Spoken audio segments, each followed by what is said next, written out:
They killed. Give me Isaiah 14 and 21. They did the same thing to my people. So that you said that they put millions of my.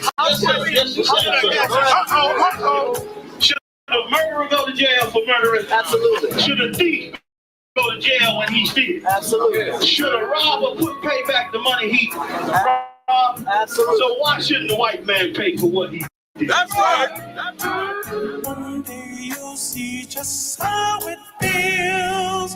Payback is a dog. It's a dog.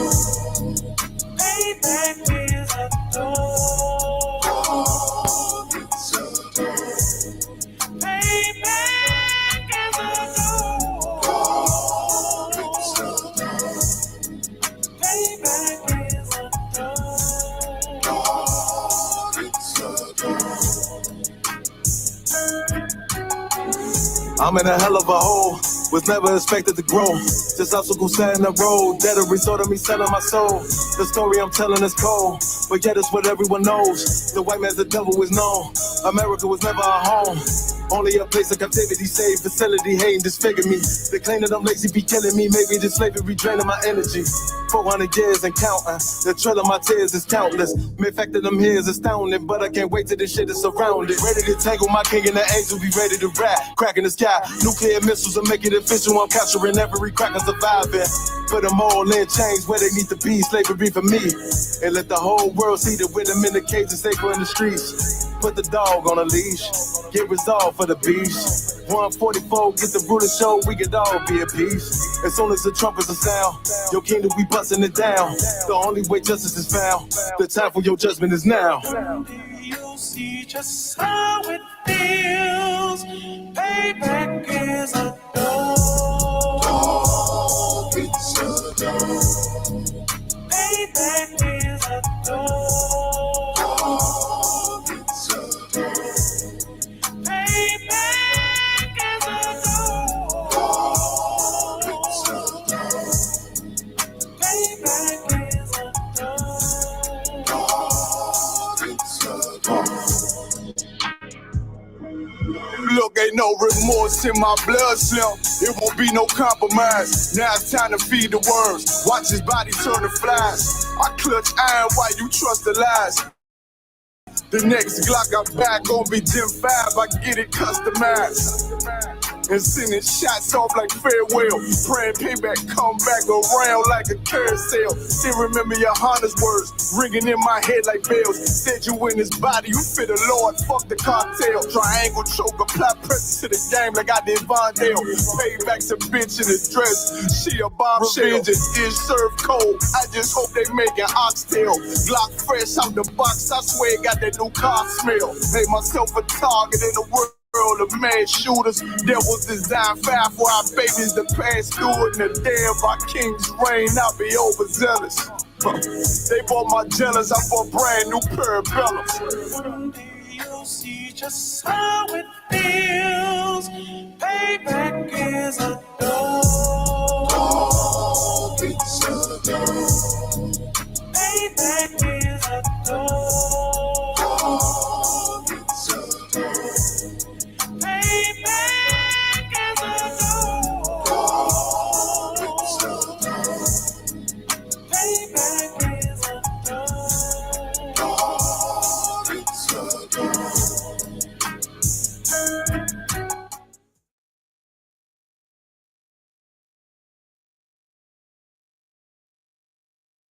You take your communication to the next level, whether you're running a business.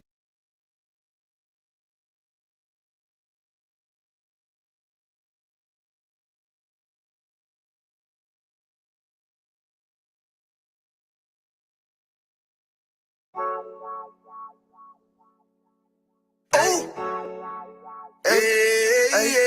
I don't give a love a fuck what them bitches gotta say. I'm a West nigga till they put me in the grave. I don't give a love a fuck what them niggas gotta say. I'm a West nigga till they put me in the grave. I don't care about what they say. Hey.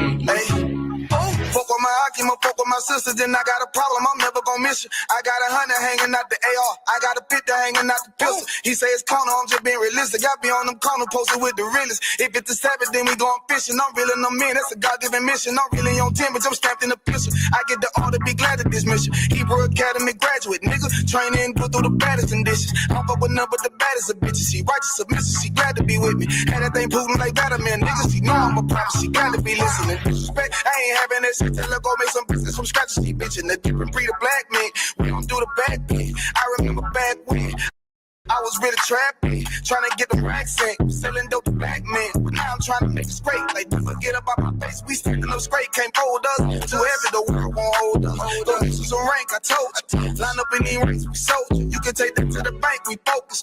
How many times must we remind you? One body, one way, some rank. I would never take up as a place. When the law with your ain't no up next, it's just us, nigga, that's that on that. All that weak shit, that ain't no threat. Say you won't beat, bitch, with that ain't no sweat. We with all that, we with all that. The Lord called a nigga out the world, I responded and called back. Oh Lord, and everything that they stole from us, fuck that shit, we want all that. Them niggas snitching and they act like bitches. That's why we unaffiliated with them. They killing women and they fuck with sisters. That's why we unaffiliated with them. They telling lies, switching up the doctrine. That's why we unaffiliated with them. They ain't gon' ride until they die, so that's why we unaffiliated with them. Come on the commanding general, your honor, we unaffiliated with them. Like they tongue and they say they keep that shit 100, we unaffiliated with them. They telling lies, switching up the doctrine. That's why we unaffiliated with them. They ain't gon' ride until they die, so that's why we unaffiliated with them. That's why we unaffiliated with them. I cannot fuck around with fake niggas. We taking ground when we in your city. You better have the women, have the liquor. If you told me, please don't but the same. Don't be a fool and be another victim. Say you a goon, you just another Christian. How you my brother, you ain't in the with me. In the gutter, deep down in the trenches. We with them niggas locked up in the prison. Fucking Hispanic, Native American, Indian. We ain't just talking shit, but we living in it. We be everywhere, you can't miss it. And we be fresh as hell, take a picture. And we professional now with the scriptures. Play, we gon' script them, yeah, we some killers. These niggas tripping, they mind blown. Swear business, forgive me if I'm wrong. I don't get it pause when niggas say that they be looking for niggas to slide on. The slide that I know about is when I assemble the group with the slide for real. I get the order, you know that it's slaughter. See me and my niggas gon' die for real. The bigger the better for kingdom of heaven. You niggas get wet up by me cause I'm fed up. I rep UPK. My niggas won't let up. Got choppers, got nines, AKs, Berettas. You say you don't like me, you say you won't fight with me and my nigga like bitch and whatever. You say you don't like me, you say you won't fight with me and my nigga like. Them niggas snitching and they act like bitches. That's why we unaffiliated with them. They killing women and they fuck with sisters. That's why we unaffiliated with them. They telling lies, switching up the doctrine. That's why we unaffiliated with them. They ain't gon' ride until they die, so that's why we unaffiliated with them.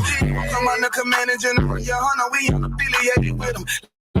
They tongue and they say they keep that shit 100, we unaffiliated with them. They telling lies, switching up the doctrine. That's why we unaffiliated with them. They ain't gon' ride until they die, so that's why we unaffiliated.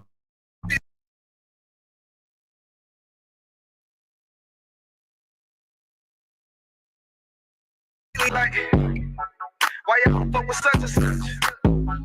Why y'all won't come together with such and such? I be like, we unaffiliated with them. Understand me? Like, niggas be out here on some weirdo shit. And to be honest, that's why we unaffiliated with them. Hey, that's why we unaffiliated with them. Yeah. Oh.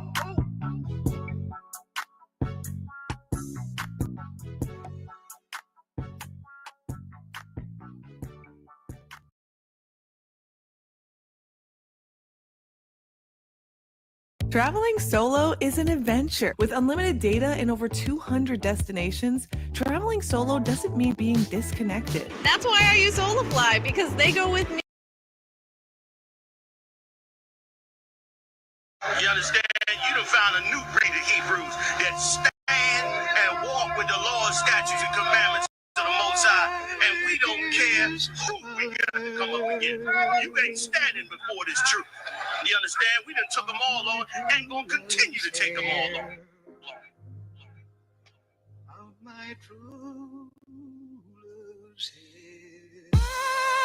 Surrounded by Edomites, lost a lot of truth to this tree of life. Open up the book just to see I'm right. Reminiscing on my ancestors, on those ships who had to plead for life. Took us to a place where ain't never safe there. poisoning our foods and put our children up in daycare. Fresh out of slavery, still thinking that they care. Guns in the community, children can't play there. Brothers still brainwashed, we died for that same cause. Took away our history, believing that we ain't lost. Brother, I'm an Israelite, sin is like kryptonite. Brothers won't pray, no, they'd rather link a chick tonight. Praises to the Most High, I ain't like most guys. Eyes on the future, but I learned from a boat ride. Tribe of Benjamin, inherited on both sides. Background Jamaican, mistreated, and I know why. I'm an Israelite, die for the Israelites. Blood of the Israelites, cry for the Israelites. Going through it cause we're Israelites. Kwam Yashra Allah to all my Israelites. I'm an Israelite, die for the Israelites. Blood of the Israelites, cry for the Israelites.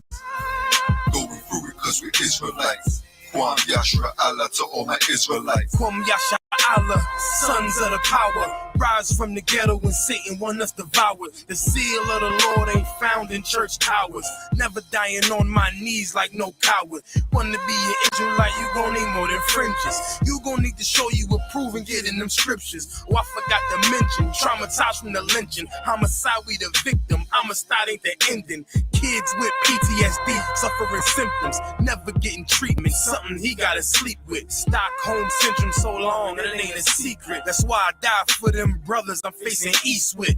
Cause I'm an Israelite, crackers better get it right. Visions of my enemies, death flow through my dreams at night. If your mind ain't there, then we don't dream of light. Reporting live from hell, home of Christians and Edomites. I'm an Israelite, die for the Israelites. Blood of the Israelites, cry for the Israelites. Going through it cause we're Israelites. Kwam Yashra Allah to all my Israelites. I'm an Israelite, die for the Israelites. Blood of the Israelites, cry for the Israelites. Going through it cause we're Israelites. Kwam Yashra Allah to all my Israelites. While they play the sidelines, comfortable on benches. Catch me on the front lines, putting work in trenches. Making sure our election, preparing for Armageddon. Mastering this profession of prophesying these lessons. Protecting our adolescents and answering all their questions. Teaching the love they reflection, no matter what the complexion. We got a common connection, a part of God's hand selection. A shot at the resurrection, through us achieving perfection. But to give life takes sacrifice. Battle demons every fight. Short days and long nights. Less sleep and more fights. More wisdom, more strife. Telling everybody that they wrong and you're right. I'm an Israelite, blood of an Israelite. I ride for my Israelites and die for my Israelites. We owe a debt cause Christ paid the price. So who ready to give their life the life of an Israelite? I'm an Israelite, die for the Israelites. Blood of the Israelites, cry for the Israelites. Going through it cause we're Israelites. Kwam Yashra Allah to all my Israelites. I'm an Israelite, die for the Israelites. Blood of the Israelites, cry for the Israelites. Going through it cause we're Israelites. Kwam Yashra Allah to all my Israelites.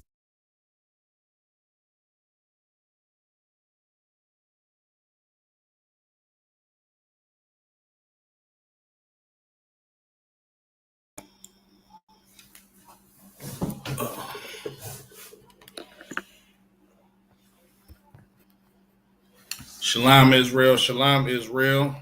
Salaki, let me make sure my audio was twab.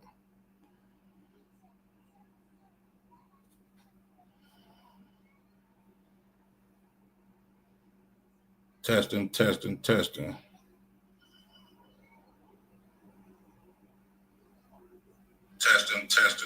Most High Christ. Shalom Israel. Yahweh Shem Yahushua Barak Thumb to the brothers. Yahweh Shemal Thumb by Shem Yahushua to the sisters. I'm Priest Officer Quran Yahweh the ISBK under Commander General Yohana, and this is another Tuesday night Brotherhood class. You understand? So as you can tell by the topic, we gonna get into it. You understand? A topic that's very much needed to talk about. You understand? So, Lucky, let me adjust my screen some. Give me a second. Bear with me.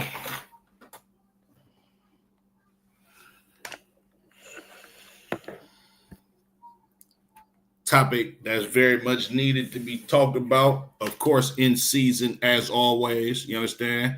When you see the world is basically, you understand, in the middle of the Third World War. Hand me that charger right there.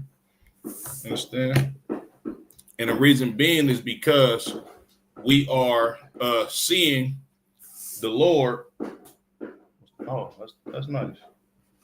We seeing the Lord, you understand, is not slacked on his words. You understand, concerning the prophecy of Esau, Edom, getting his just due, or the so-called Caucasian white man, you understand, and him having to pay for his crimes that he committed throughout humanity, but mainly against the children of Israel. You understand? And we're going to break down the book of Obadiah tonight, which is literally an open indictment, you understand, on the Caucasian race because of the crimes that they committed, you understand, throughout history. And of course, we're going to go through the scriptures and I'm going to show you some proof, you understand? But before I get to the scriptures, a couple things I want to show y'all, right? Slovakia. Get to this tab, okay?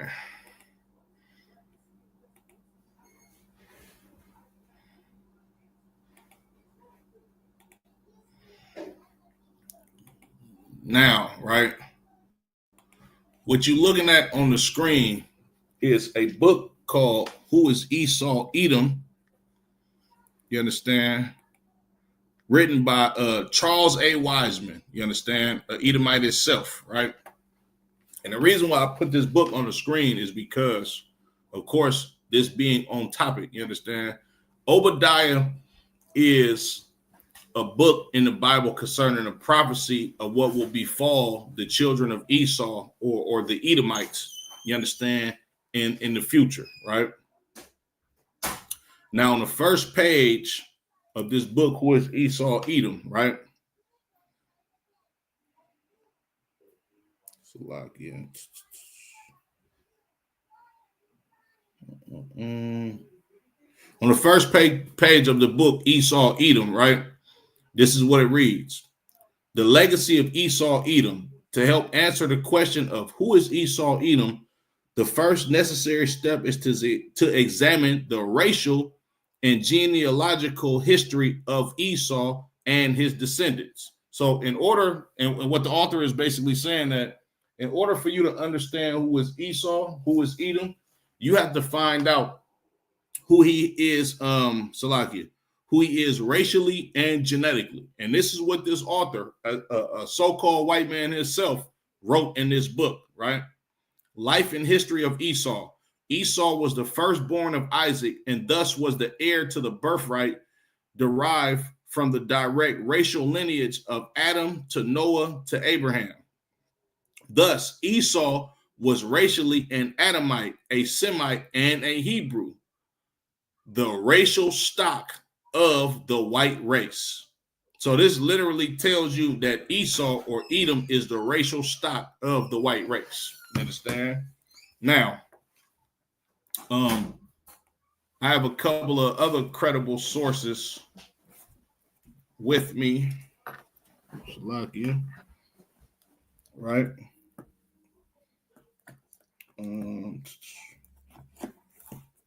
Oh, here it is. Right. This is a book, right? I don't know if y'all can see that. Can you see this on the screen? What can you see it like perfectly? It's a little bright, but yeah, for the most part, you can see it. Okay. Now this is a book called The Roman Empire, the Empire of the Edomite. You understand? Basically documenting the history of the Roman Empire and basically giving you proof that the Romans were Edomites. You understand? Not only were the Romans Edomites, but the Greeks was Edomites. When you look at Haman, right, in the book of Esther, right, also Alexander, Haman, as well as Alexander, are classified as Macedonians. You understand? Haman specifically being classified as a Macedonian or a person from Macedonia, and an Agagite. When you look at King Agag in the Old Testament, he was a king of the Amalekites. You understand? Amalek being the chief tribe of the nation of Israel. I mean, not the nation of Israel, the nation of Edom, Salakia. You understand? And when I say the chief tribe, the nation of Edom, being the head tribe of the nation of Edom, right? Now, today, your so-called the small hat man that claims to be an Israeli is the offspring of the Amalekites. The tribe of Amalek is the so-called Jew that's over there in Israel right now. Ben Netanyahu and all of those people, those are the people from the tribe of Amalek, right? Now, got some more proof. You understand? Christopher Columbus' Jewish heritage. You understand? Now, we all know the Caucasian race is, you understand, racially related or the racial stock, you understand, that comes from Edom, right? We know that Christopher Columbus was a Caucasian. You understand? We know that Amerigo Vespucci was Caucasian. We know all of these guys was Caucasians.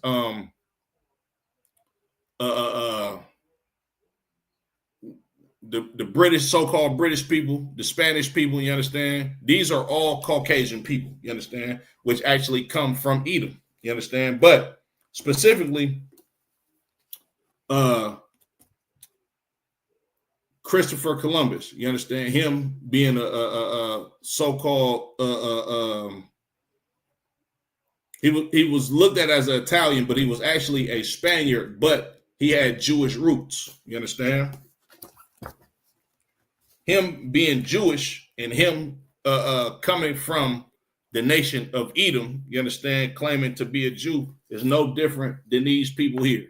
You understand? This is a book called The 13th Tribe, written by Arthur Kessler, another so-called Jewish man. You understand? Which this book is a play on words, basically saying that if Caucasian people can be Jewish, or if Caucasian people were Jews, then that would make it 13 tribes of the nation of Israel, and we all know that not to be true at all. You understand?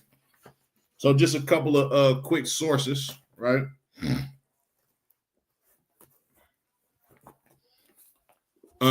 Another source, right? Between Athens and Jerusalem, right? Jewish identity in the Hellenistic diaspora. When it says Jewish identity, they just mean Israelite identity. You understand? Between Athens and Greece, basically saying that there was a lot of real ethnic Israelites that was found in ancient Greece or lived in ancient Greek customs because of the Hellenistic periods of the Israelites by the Greeks, right? So now, I'm going to give you some archaeological proof that these people, you understand, are the Edomites that the Bible speaks of, all right? Oh, Salakia. Where is it? Okay, what I'm going to show you right now on my screen.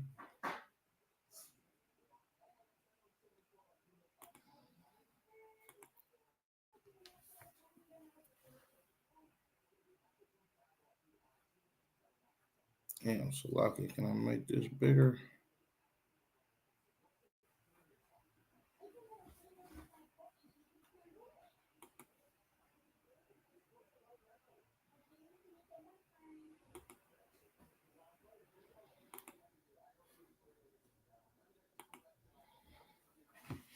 Give me 1 second. Bear with me. I'm trying to make this image bigger.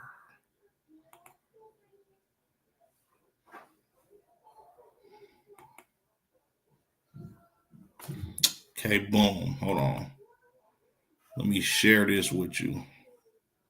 Stop that. Okay, boom.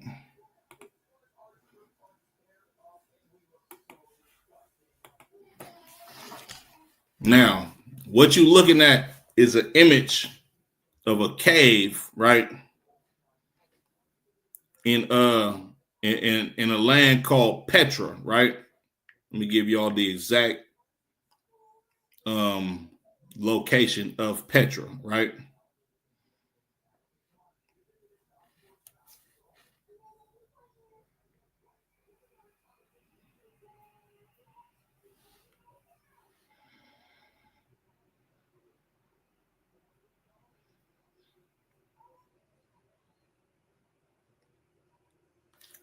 So now, when you look at the land of Petra, right, and you look at the geographic location of the Israelites and the Edomites, the Israelites lived in the land of Israel, of course, it was way bigger than what they call the land of Israel today. But right up under the children of Israel were the children of Edom. Petra was one of their chief cities. You understand? Now, when you look at this ancient carving of these rocks in Petra, you understand what you see? You see something that mirrors the same architectural design that Caucasians use for things like the White House and a lot of these city hall buildings, you understand, in America, right? Let me show you.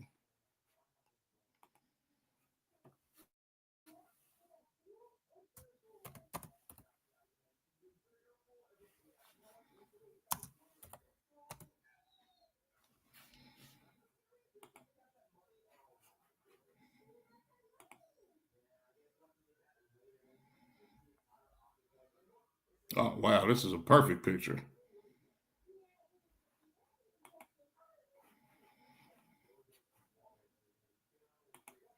Now, y'all see that image, right?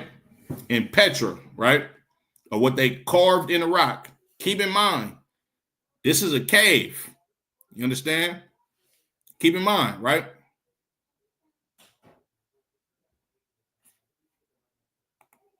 I'm going to share my screen one more time to show y'all this.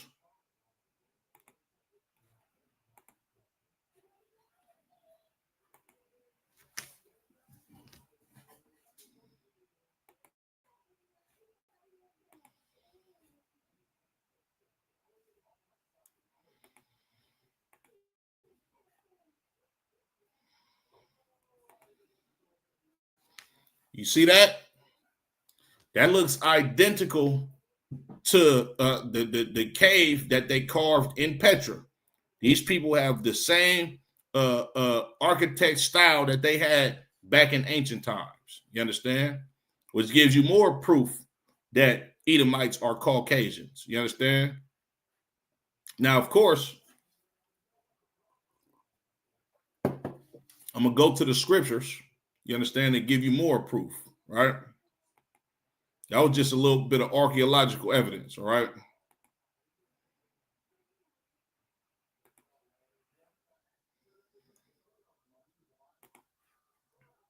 Now I'm going to go to the scriptures, right?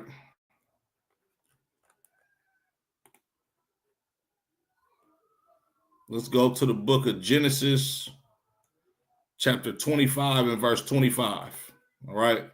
Just to give you some context and some history of who these Edomites are, as far as like, you know, from a biblical standpoint of view and the characteristics of them, right? It's the book of Genesis, chapter 25 and verse 25. And it reads, and the first came out red all over like an hairy garment, and they called his name Esau. You understand? When you look at Caucasians today, right? Caucasians are red people. You understand? Caucasian people are not white people. You understand? They're not the color of this piece of paper. You understand? They're a translucent race of people, and you can see their blood forth through their skin.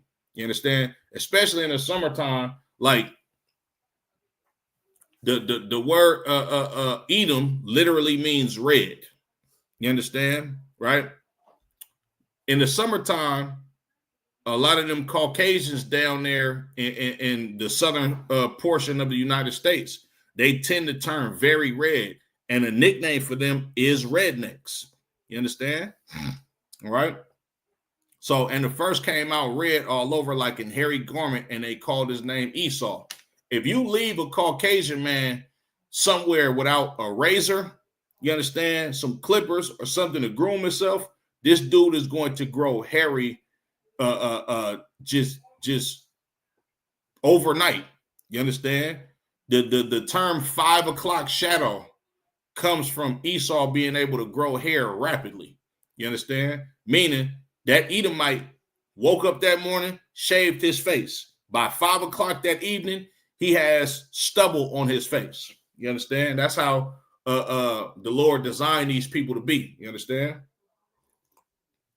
Verse 26. And after that, his brother came out, and his hand took hold on Esau's heel, and his name was called Jacob.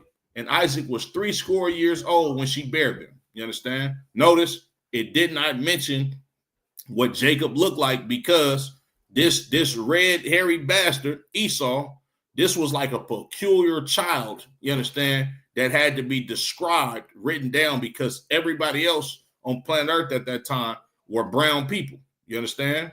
Verse 27. And the boys grew, and Esau was a cunning hunter, a man of the field. Caucasian people literally have competition, hunting competitions. You understand? When you look at what happened with the Native American Indians, the tribe of Gad, you understand? The Caucasians of that time, in order to starve out the tribe of Gad or the North American Indians, they slaughtered millions of buffaloes. You understand? You got something called a poacher, you understand, which is an Edomite out there in the woods, in the field, you understand, literally just unaliving animals for sport. You understand? Slaughtering for sport. Putting like they put deer's heads on their walls to brag and boast about their kills. They cunning hunters. You understand? This is what they good at, right? And they men of the field. You understand? You see what's going on down south. A lot of these white boys down south, they literally go have fun in the fields, hunting animals and doing all type of manner of evil in those fields. That's his character from the Bible, right? And Jacob was a plain man dwelling in tents. See, blacks, Latinos, and Native American Indians, we ain't too much head over heels for being in the fields. You understand? Or being in the woods and all of that type of stuff. We plain men. We like to sit back, chill, have a drink. You understand? Eat some good food, play some dominoes, barbecue, and all that type of stuff. But Esau, being a man of the field, he like to go hang gliding. This dude like to jump out of airplanes, you understand, of 50,000 feet in the air and parachute. They like to free fall, you understand? These are the things that make them feel alive, you understand? Verse 28. And Isaac loved Esau because he did eat of his venison, but Rebekah loved Jacob. Now, Isaac, he favored Esau because Esau knew how to go out there and hunt and bring back food. You understand? Bring back them deers. You understand? So brothers can have a good meal at nighttime, right? But Rebekah loved Jacob. And Rebekah knew something that Isaac didn't understand. Rebekah understood that Jacob was the one that was going to carry on her and Isaac's legacy as far as their people being the chosen people and to rule over the planet Earth eventually. Verse 29. And Jacob side pottage, and Esau came from the field, and he said, and he was faint. And Esau said to Jacob, feed me, I pray thee, with that same red pottage, for I am faint. Therefore was his name called Edom. You understand? So Jacob, he's sitting there cooking a stew, right? Esau come back in the field, come back from the field, unable to catch him an animal. You understand? He come holler at his brother Jacob, like, look, man, I'm hungry. I'm to the point where I'm about to die. Let me get some of that red pottage. The reason why this pottage is red is because it's raw meat in it.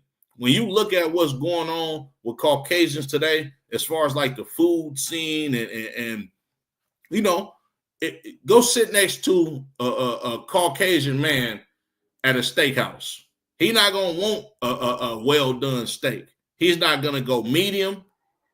He might do a medium rare. Most of the time, he want his steak rare. He want it charred on the outside, bloody in the middle. You understand? Damn near still moving. That's how your Caucasian counterpart get out. You understand? Barakiah Ben Yehuda, Yisrael, Shalom Yahba Shemal Shabrakatah. The water for tapping in. I'm assuming you're a brother. The water for tapping in. I appreciate you.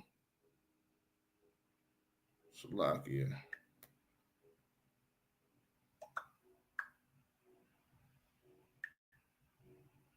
Most High Christ. Hold on. Bear with me 1 second. Looking to see if we got any questions. Oh, Salakia, if y'all got any questions out there, make sure y'all put it in the chat. You understand? Kamash, Yabashim Al Shabarakatah. The water for tapping in. Hey, Kamash, if you still watching on Facebook, do me a favor. Go to ISUBK Sacramento and tune in from YouTube in case you got questions or comments, because I ain't really looking on Facebook like that. But ISUBK or Sacramento Israelites, YouTube, you understand, and tap in that way. Salakia, right? So that's the characteristics of Esau. Esau came out red and hairy. You understand? Esau was a cunning hunter, a man of the field, you understand? And he likes to eat raw meat or rare meat. You understand? Also, another thing with the characteristic of Esau, you ever heard of that paleo diet? Yeah, this the paleo diet right here in the Bible. You understand? Genesis, the 25th chapter, and Salakia, and the 29th verse. That's the paleo diet. You understand? In the Bible, right? Now let me drop that. I'm gonna fast forward to the book of Genesis, the 27th chapter, and the 40th verse. Little context of the history of this, right? Isaac was getting old, and they didn't know when he was going to pass away. You understand? So he was to give a blessing to his son. You understand? Or to his firstborn son. Of course, Rebekah understood the prophecy that Jacob was going to be the one that was going to receive the blessing to be the Lord's chosen people, him and his offspring, or him and his descendants. You understand? So she bust a move, used the wisdom of the Most High, given to her by the angel, got the blessing put on Jacob. You understand?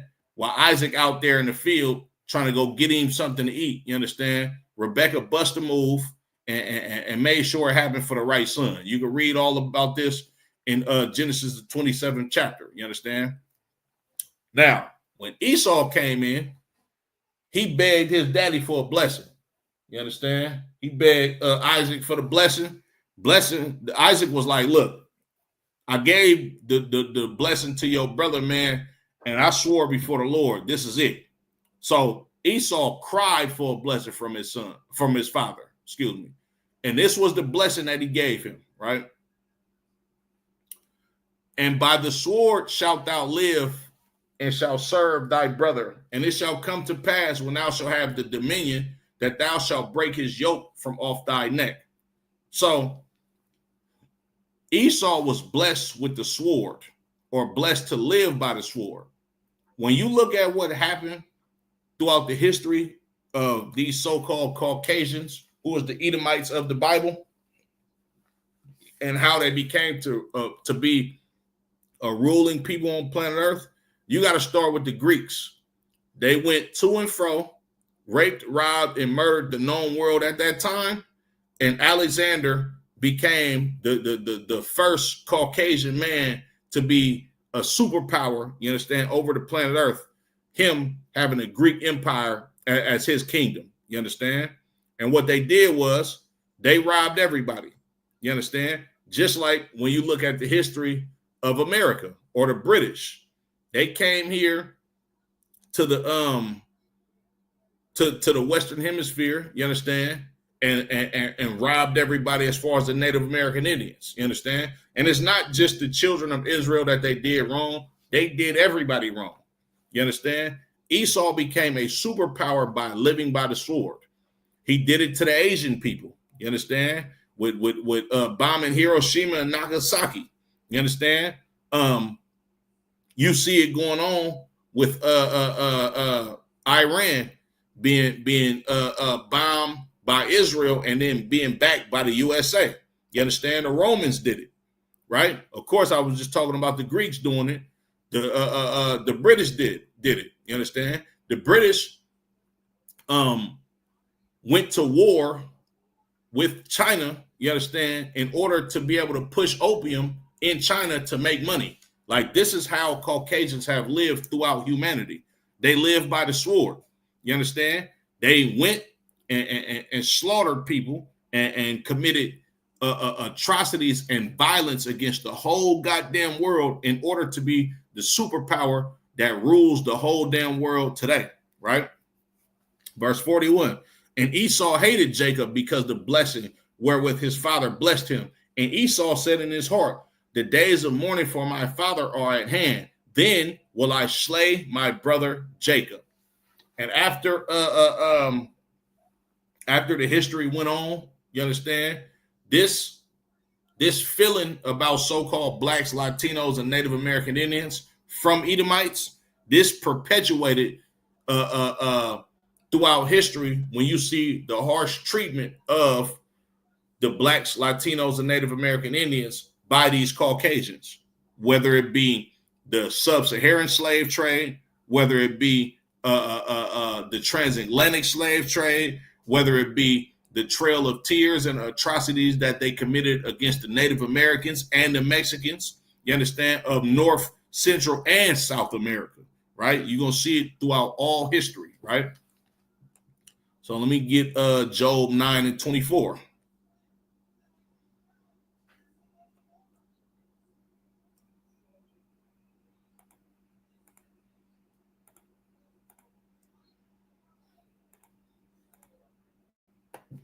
This is the book of Job, chapter 9 and verse 24. The earth is given into the hand of the wicked. He covereth the faces of the judges thereof. If not, where and who is he? Job 9:24 says the earth is given into the hand of the wicked. The planet Earth is ruled by a wicked nation right now. And that's Caucasian people. You understand? They've been the wicked on planet Earth ever since they became a superpower with the Greeks. You understand? He covered the faces of the judges thereof. Caucasian people, right? Literally, Salakia. Let me give you examples of him covering the faces of the judges on planet Earth. The judges on planet Earth are supposed to be the children of Israel. You understand? But you don't know that blacks, Latinos, and Native American Indians are the real ethnic biblical Jews of the Bible because of because of people like this. You understand? Because of these Caucasians who really are from the Khazarian Empire that made themselves the so-called Jews of today. You understand? They covered the faces of the judges of the whole goddamn world by putting their face on our identity. You understand? This book literally tells you that the Caucasian man is guilty of identity theft. You understand?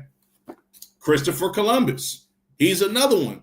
You understand, that come from a descendant of those Khazarians. And I believe the Khazarian Empire, they converted to Judaism during the Crusades. You understand? During the war between the Muslims, you understand, and the Christians, right? More proof, you understand, right? And this is why we call the oppressor the devil that the Bible speaks of, because he has deceived the whole world into believing that he's actually an Israelite, when that's a goddamn lie, according to history, according to archaeology, and ultimately according to the Most High God and the prophecies in this Bible. All right.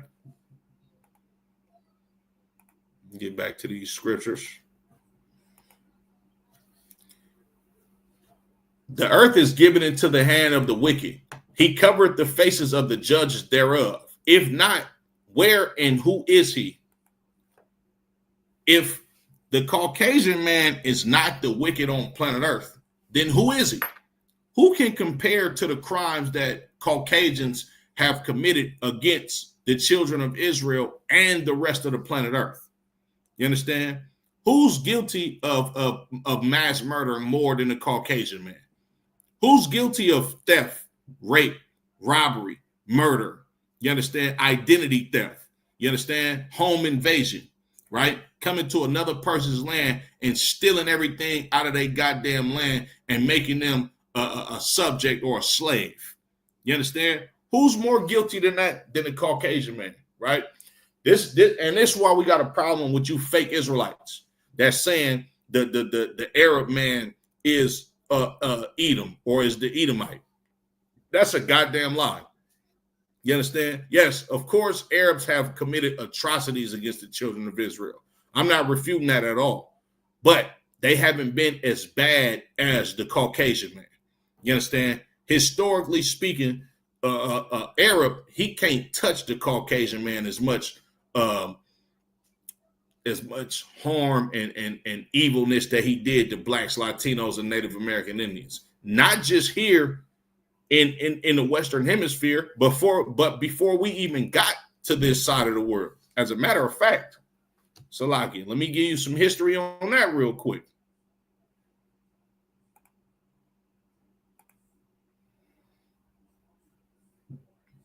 Y'all bear with me. I'm gonna break down Obadiah, and then I'm gonna give y'all a couple articles to support the claim of the Bible. You understand?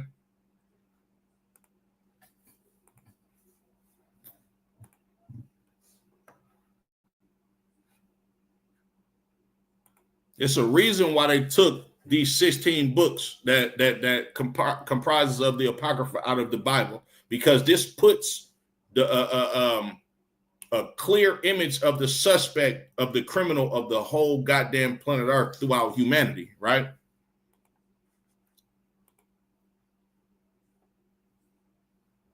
Hey, Ashayar, Yabashim al Shabrakatah, the water for tapping in, I appreciate it.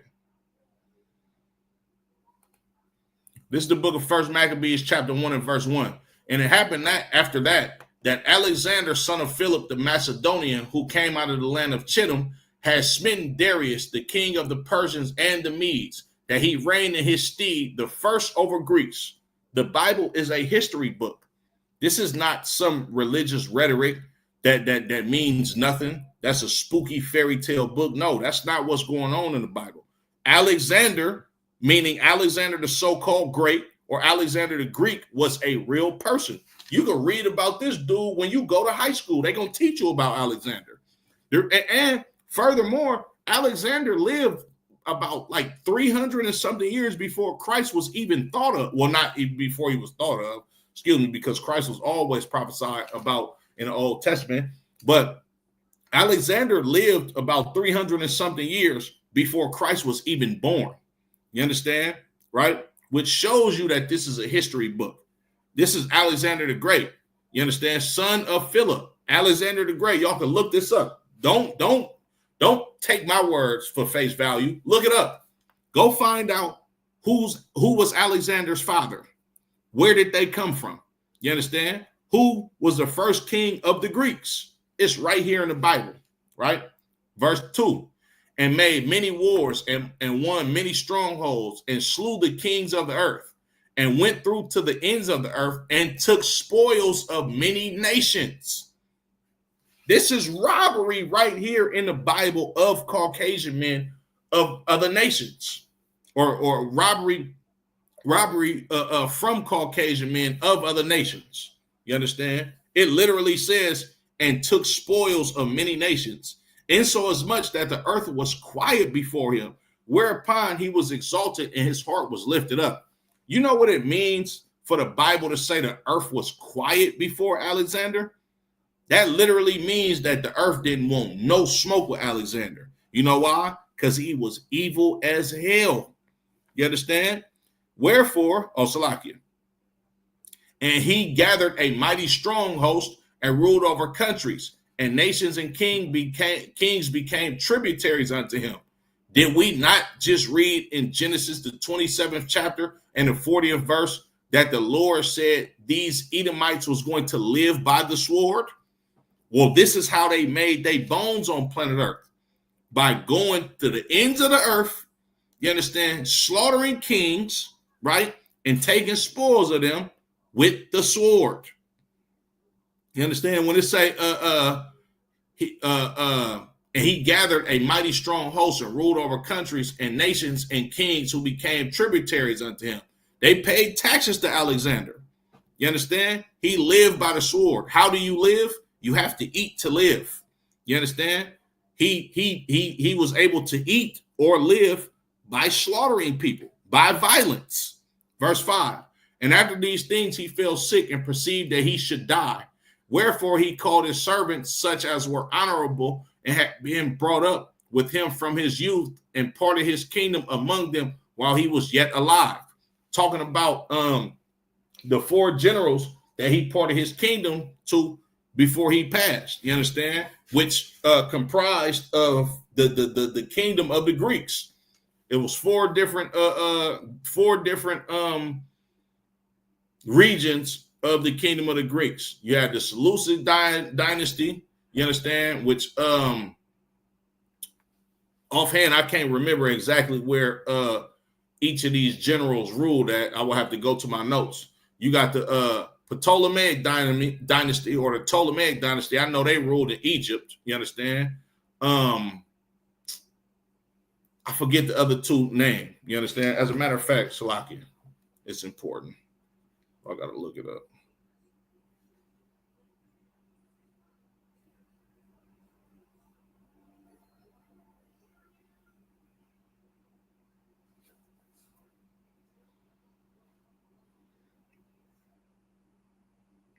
Okay, it was Ptolemy, Cassander, Seleucus, and Antiochus. You understand?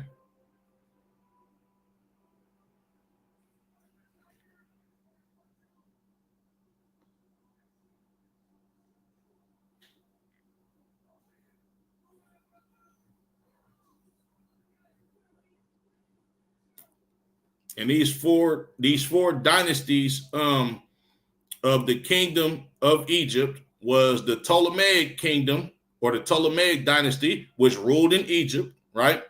The Seleucid Empire, which ruled Persia and the East. The Antigonic and Salakia,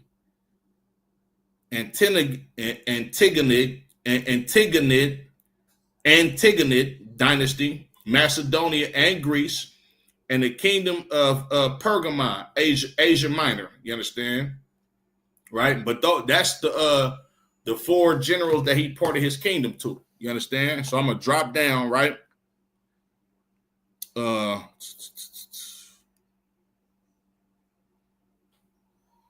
Verse 9. Hold on, Salaki. I'm gonna keep going. Verse 6. Wherefore he called his servants, such as were honorable men, and had been brought up with him from his youth, and parted his kingdom among them while he was yet alive. So Alexander reigned 12 years and then died. In 12 years, from about the age of 20 to 32, Alexander became the ruler of the known world at that time. You got to do a whole lot of killing, you understand, to rule that many parts of the planet Earth at that time, right? Verse 8, and his servants bear everyone rule in his place. You understand? These servants, Alexander parted his kingdom. Look, you're going to run Asia Minor. You're going to run Persia in the east. You're going to run Greece and Macedonia. And then you're going to run Egypt, right? Verse 9, and after his death, they all put crowns upon themselves. So did their sons after them many years. So they became to be known as kings. You understand? And they did it and passed down these kingdoms to their sons many years. And evils were multiplied in the earth. You understand? When a Caucasian man became the ruler on planet Earth, that's when it got real wicked on planet Earth. You understand?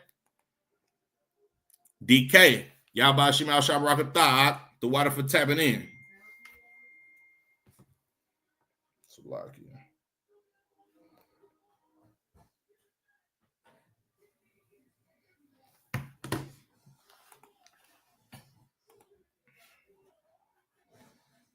Right. So now, let me pull another precept.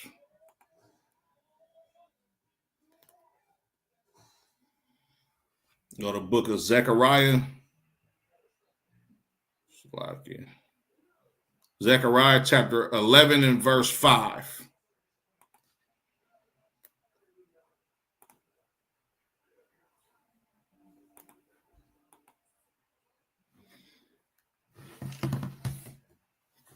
This is the book of Zechariah chapter 11 and verse 5. I'm going to start at verse 4. Thus saith the Lord my God, feed the flock of the slaughter. That's who we are. We are the flock of the slaughter, blacks, Latinos, and Native American Indians. You understand? Verse 5. Whose possessors slay them and hold themselves not guilty. The people that possess the children of Israel, they slay us daily and don't hold themselves guilty. You understand? When you talk to a Caucasian person about slavery, about the atrocities that was committed against the so-called Native American Indian, you know what they're going to tell you? Oh, that was so long ago. Or I had nothing to do with that. Or I didn't own slaves. Meanwhile, they literally sit up here and benefit and are the descendants of these slave owners. As a matter of fact, I got a question for all white people. Salagi, let me unshare this screen real quick. I got a question for all white people, right?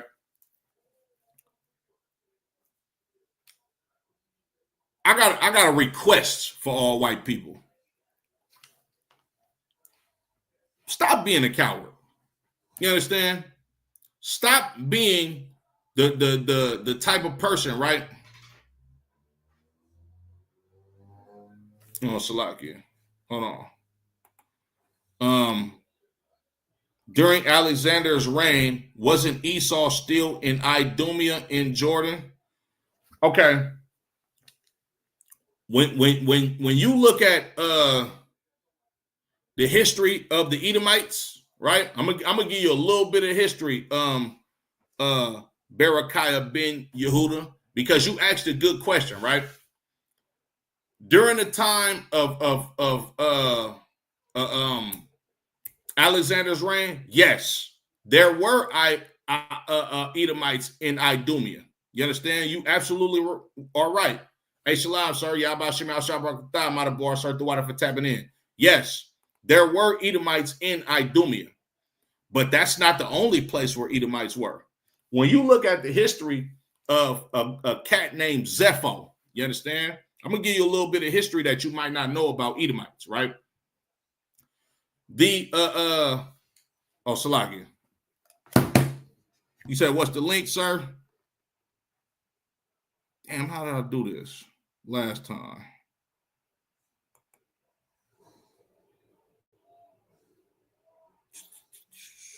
Email.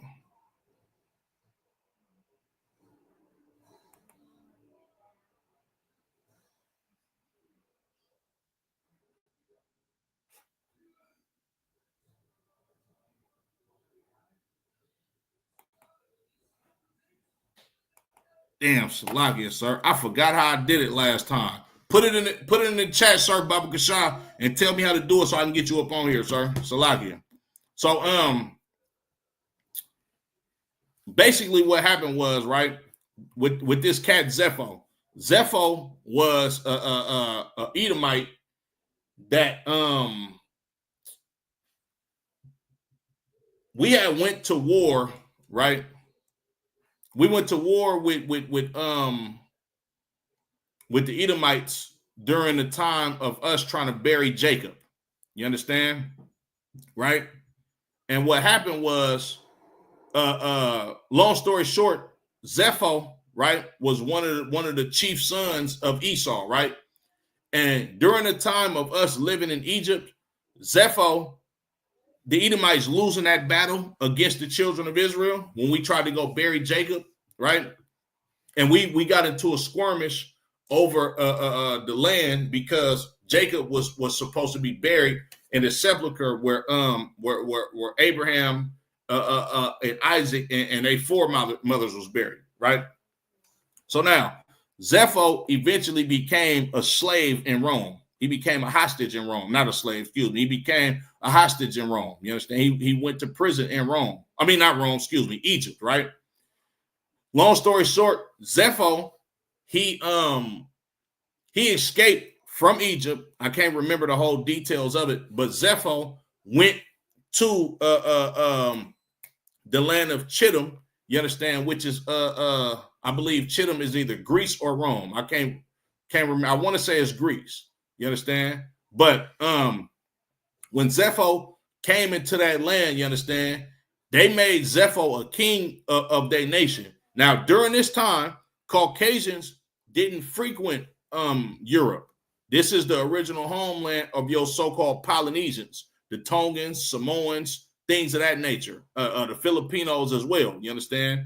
When Zepho became a mighty king in that region, he began to, of course, populate, have children, and the Edomites began to take over, you understand, the Greek Isles and begin to ultimately take over Europe and push all of those tribes of the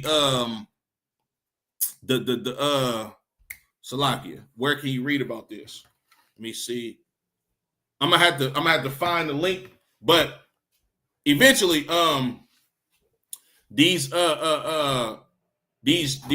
original Europeans, which is your Tongans, Samoans, and Polynesians, they was pushed out to them islands where all of the Polynesians live at today. Tonga, Samoa, Fiji, all of those places. You understand? But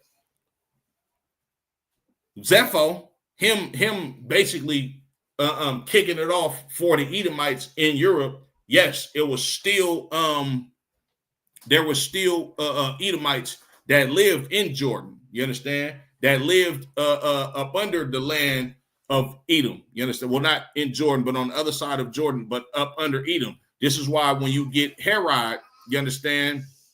Herod was an actual Edomite that was set up, you understand, by Caesar and them, right? Now hold on. Let me give you some more of the breakdown, right?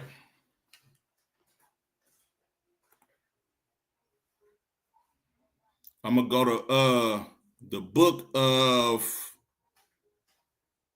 Esther, right? Slovakia.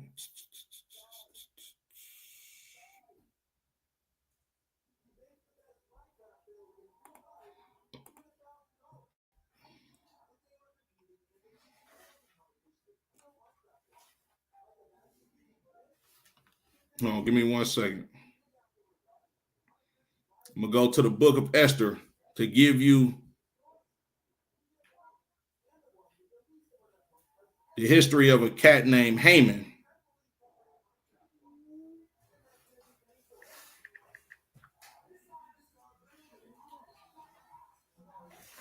The book of Esther, chapter 3 and verse 1. All right.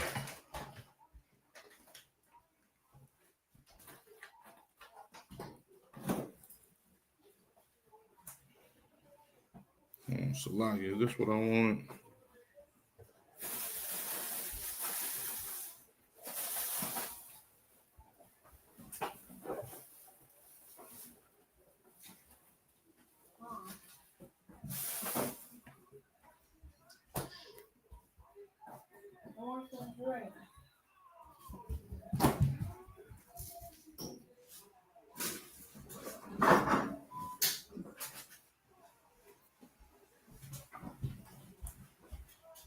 Damn, hold on. Give me 1 second, y'all.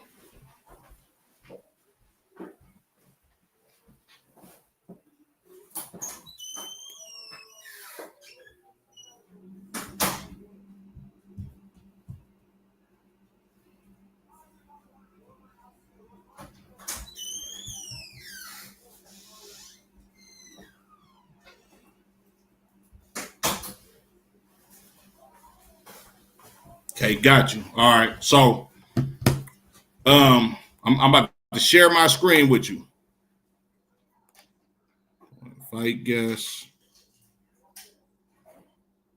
Press copy and put in chat.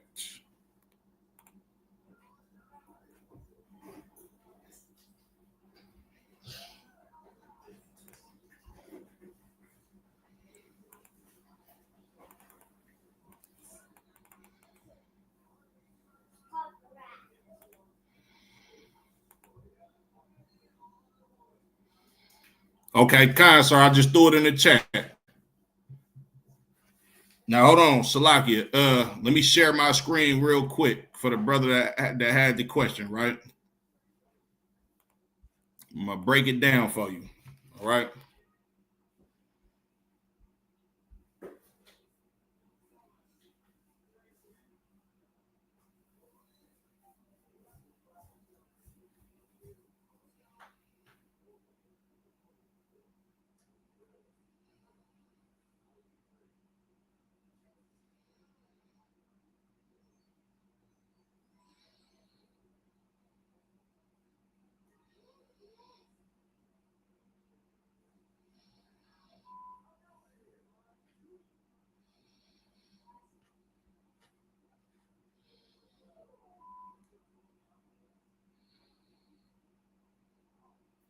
Now, you ready for this? What's the brother's name? Hey, Matabar, sir. Yabba Shemal Shabrakatah. I mean, Salakia. I don't want the water for tapping in, sir. Okay, so Berechiah ben Yehuda. Let me break down how you know that Alexander was a Edomite. I'm finna go to it for you right now. All right. Now, when you read Esther, the 3rd chapter, it says, after these things did King Ahasuerus promote Haman, the son of Hammedatha, the Agagite, and advanced him and set him, and set his seat above all the princes that were with him. Now, the reason why he's called an Agagite, and you can just do a quick Google search, it literally says Haman was a descendant of Agag, the king of the Amalekites. Now, when you look at Amalek, you understand, or the Amalekites, this is a tribe of Edomites. Now, hold on. Let me break this down for you too, right? Now, you got to go to the book of editions of Esther in the Apocrypha, right?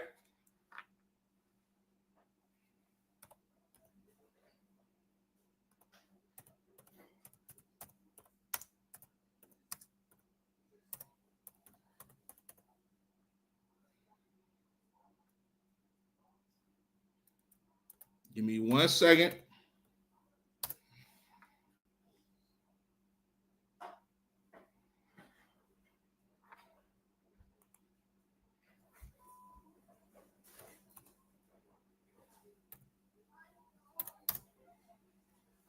Slovakia.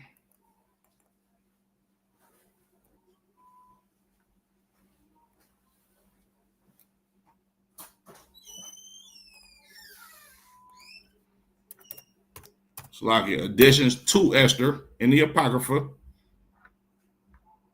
Why is it not popping up?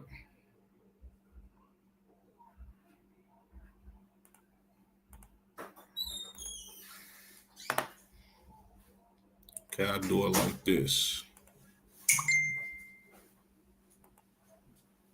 Okay, additions to Esther, the 16th chapter, right?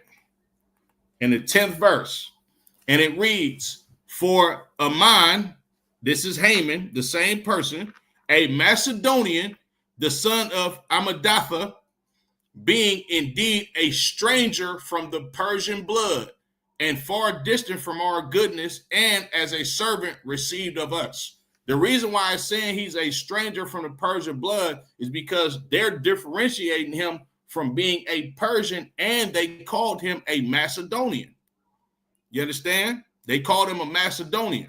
Now, him being a Macedonian, he was from Macedonia. Also, he was called an Agagite, being a descendant of King Agag, who was an Amalekite. You understand? Which shows you and gives you ample proof that there were Edomites in Macedonia. This is why Alexander the Great is called a Macedonian, because that's where he was from. You understand? On top of that, when you look at the genetic makeup, you understand, the racial stock of the Macedonians, Alexander the Great being the most prominent of them, we all know that these were white people. You understand? I've never seen a picture of Alexander being a dark-skinned person of no nation ever in my life. They've always been Caucasians, just like the Romans are Caucasians. Hence, this book, and what you're looking at on this book is a historical document called the Ark of Titus. And this is documenting, excuse me, slide here. This picture documents exactly what happened when the general Titus came and invaded the Israelites' land, sacked our temple, and took all of our precious jewels. They robbed us, murdered us, and did all type of stuff. You understand? So yeah, that's ample proof that the Alexander and the Macedonians were Edomites. You understand? Hey, Salaki Matabar, sir, you want to jump in and say something? No, I just sent you some more message to show you who Esau was, the forefathers. Okay, sir, I'm about to get it right now.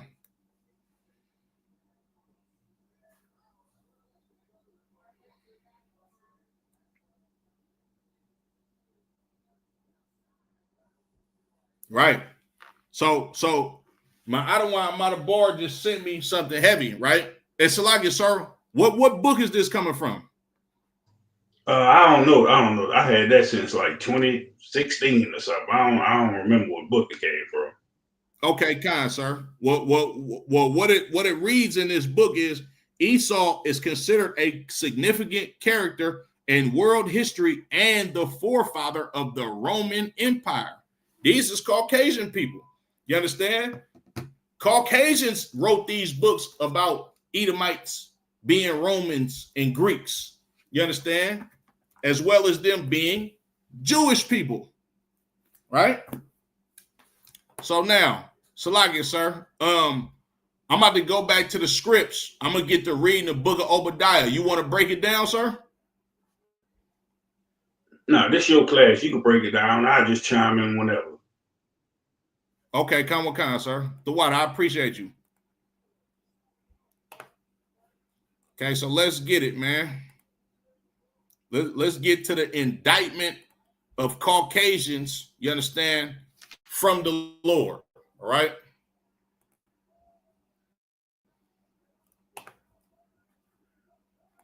You heard that before, Most High in Christ, all right?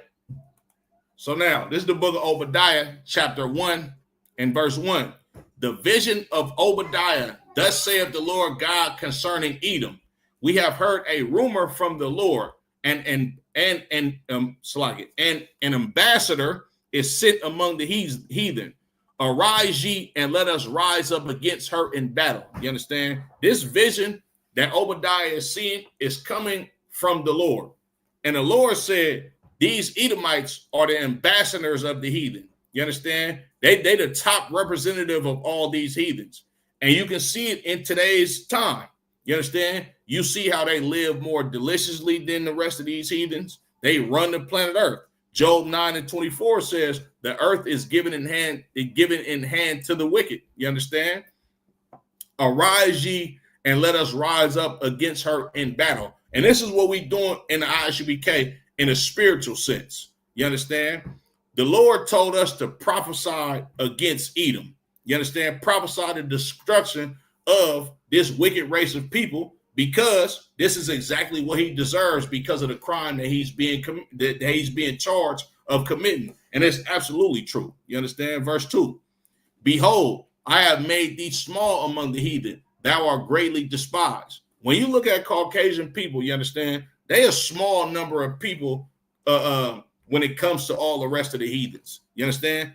Especially like a lot of these Edomites, they frequent these fertility clinics because they not growing in number as far as they race. You understand? More of them are dying than are being born. You understand? When you look at the tribe of Issachar, it be two parents. You understand? Between them two parents, they got about 7 kids, and she probably still pregnant at 45 years old. You understand? That's how the Lord set these nations up. You understand? Well, not these nations. That's how the Lord set Esau up. You understand? In order for him to eventually die off. You understand? Verse 3. The pride of thy heart have deceived thee, thou that dwelleth in the clefts of the rock, whose habitation is high. These Caucasians are very proud. These Caucasian people are people that think can't nobody stop them. You understand? It says, thou that dwellest in the clefts of the rock. They give themselves away by calling themselves Caucasians. You understand? They come from the Caucasus Mountains or the Caucasus Rock of Georgia, Russia. You understand? Also, right. I just showed y'all. Go ahead, sir. Salakia. I say right, and look at the movies they made. That's why you think. That's why they had the movie "The Hill Have Eyes." Sir. You know, they was living up in the hills and the rocks. That's what they known for. They cave dwellers. That's why they make all they goddamn high places on top of the mountains and every goddamn thing. That's why they got a Mount Rushmore and all that sculptures and rock and everything. You got it. Come, sir. And if I could, sir, real quick, right? Just to bring your point home, right? I'm gonna show this image again because the brother had a question about them being in Jordan, right? Well, this is one of their cities in Petra, right? This is literally a carving in a goddamn rock in a cave. Tell me that don't look like the White House today. Tell me that don't look like city hall buildings in every major city today. Go ahead, sir. Salakia. Right, Salakia. All they Roman cities look like that. They use the same structures to keep their history alive. That's why they use the same structures. Like every city you go to, you're gonna see a building that look like that. It might not be a rock, but the building still gonna resemble what this picture show. Because they trying to keep their history alive, but at the same time they tell you forget your history. Forget who you are. Forget what we done to y'all. But they keeping their history alive. You got it. Khan, sir. Now you absolutely right.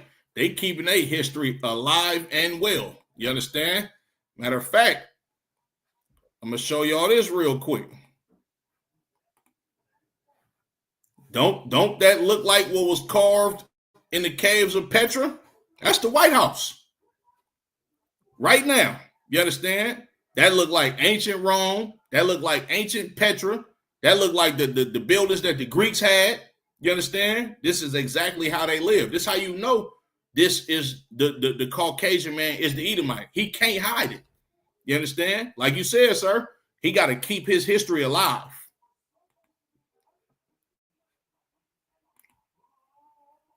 Right. And if I don't know if everybody know about that plantation that burnt down a couple of weeks ago, plantation Nottoway. They was pissed off about that. They was happy that everybody from over the world came to visit this goddamn plantation. Right. That's because they believe in their history. They like remembering how they treated the so-called Negroes, Latinos, and Native Americans. That's a part of their history. This is something they love. And with the brother asking the question, what was the purpose of the question that you was asking? Like, what was the purpose of it?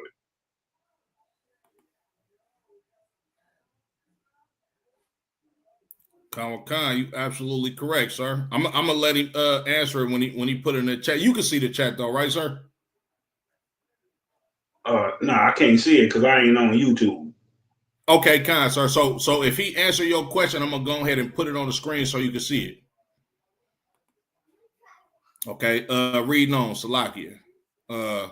The pride of thy heart have deceived thee, thou that dwellest in the clefts of the rock, whose habitation is high, that saith in his heart, who shall bring me down to the ground? Like the Caucasian man is prideful and pompous.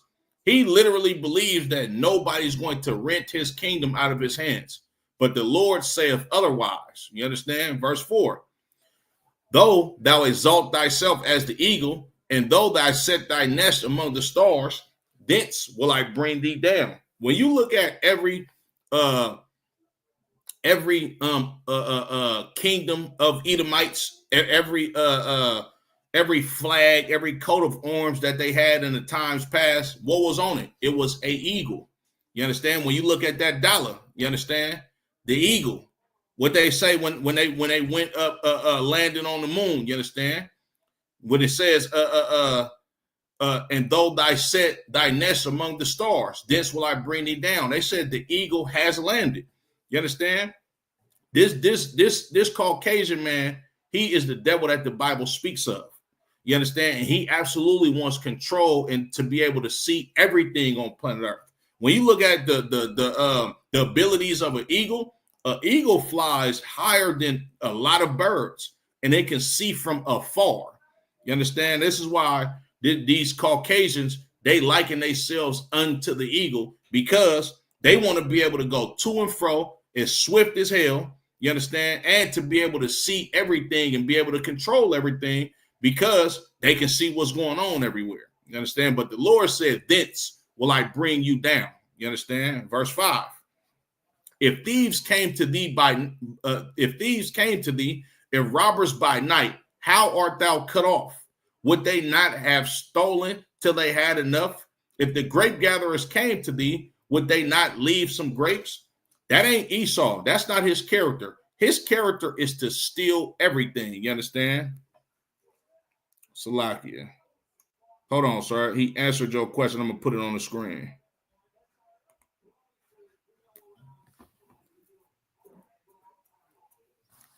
Can you see it, sir? Yeah, he said he thought the Europeans and Edomites were different seeds. Not at all. Not is this a brother? Yeah, well, kind I of, guess sir. I see Yehuda. But no, they not different seeds. They the same goddamn seed. Just like they want you to think your American Edomite and the Russians and the Germans are different people. They all the same goddamn people. They just different tribes of Edomites. Right. That want to start their own philosophy. And they've been warring against each other. What you think the Greeks and the Romans have warring against each other for? For control the power. Who gonna have power? That don't mean they ain't the same people. They still the same goddamn people. They still the ones that oppress us. They still the ones that unalive everybody. They still the ones that's caused destruction all over the goddamn earth. So no, they not no, the Europeans ain't Japheth. And no, he had another part of the answer too, sir. I just put it on the screen for you.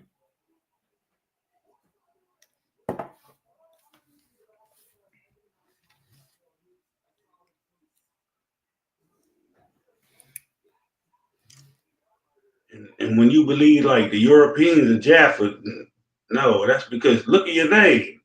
Like you got to come into the ISUPK to get a true name. Your name's spelled all wrong. You call yourself Yisrael and Yehuda and Ben.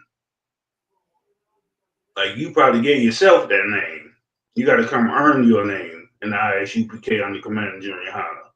Damn right. And then you watching so much YouTube, you listen to this Israelite group, that Israelite group, this Israelite group, and then you got those myself Israelites. When the scriptures say, gather yourselves together, O nation not desire. So if you're going to gather yourself together, you're going to be inside the nation that's not desired and still call yourself an individualite? You think you're going to be able to believe what you want to believe on your own? We're supposed to be on one accord, like the scriptures say.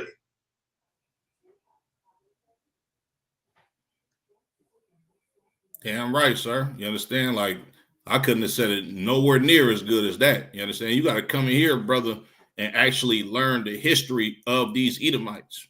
right? Because of course Esau wants you to think that he's not European. You understand? Because when you look at the history of these European people, these were the most evil and diabolical people to us. Of course, they're not going to teach you that. Of course, they don't want you to learn the history of their origins. Of course, they don't want you to think that Alexander, which was a flaming sodomite, you understand, a rapist, a robber, a murderer, you understand? Of course, they don't want you to think that that's associated with being, you understand, a Caucasian man. You understand? Of course, they don't want you to think that. They want you to think that they are just the most amazing people on planet Earth. But when you read this Bible, you understand, as a matter of fact, Salakia, this is a Zondervan's Pictorial Bible Dictionary. You understand? I'm going to give you the definition of Esau, or the definition of Edom, right?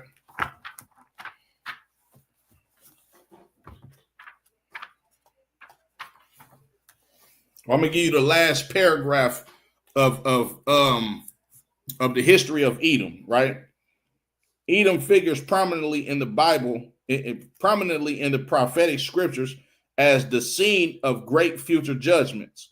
She is the only neighbor of the Israelites who was not giving any promise of mercy from God. You understand?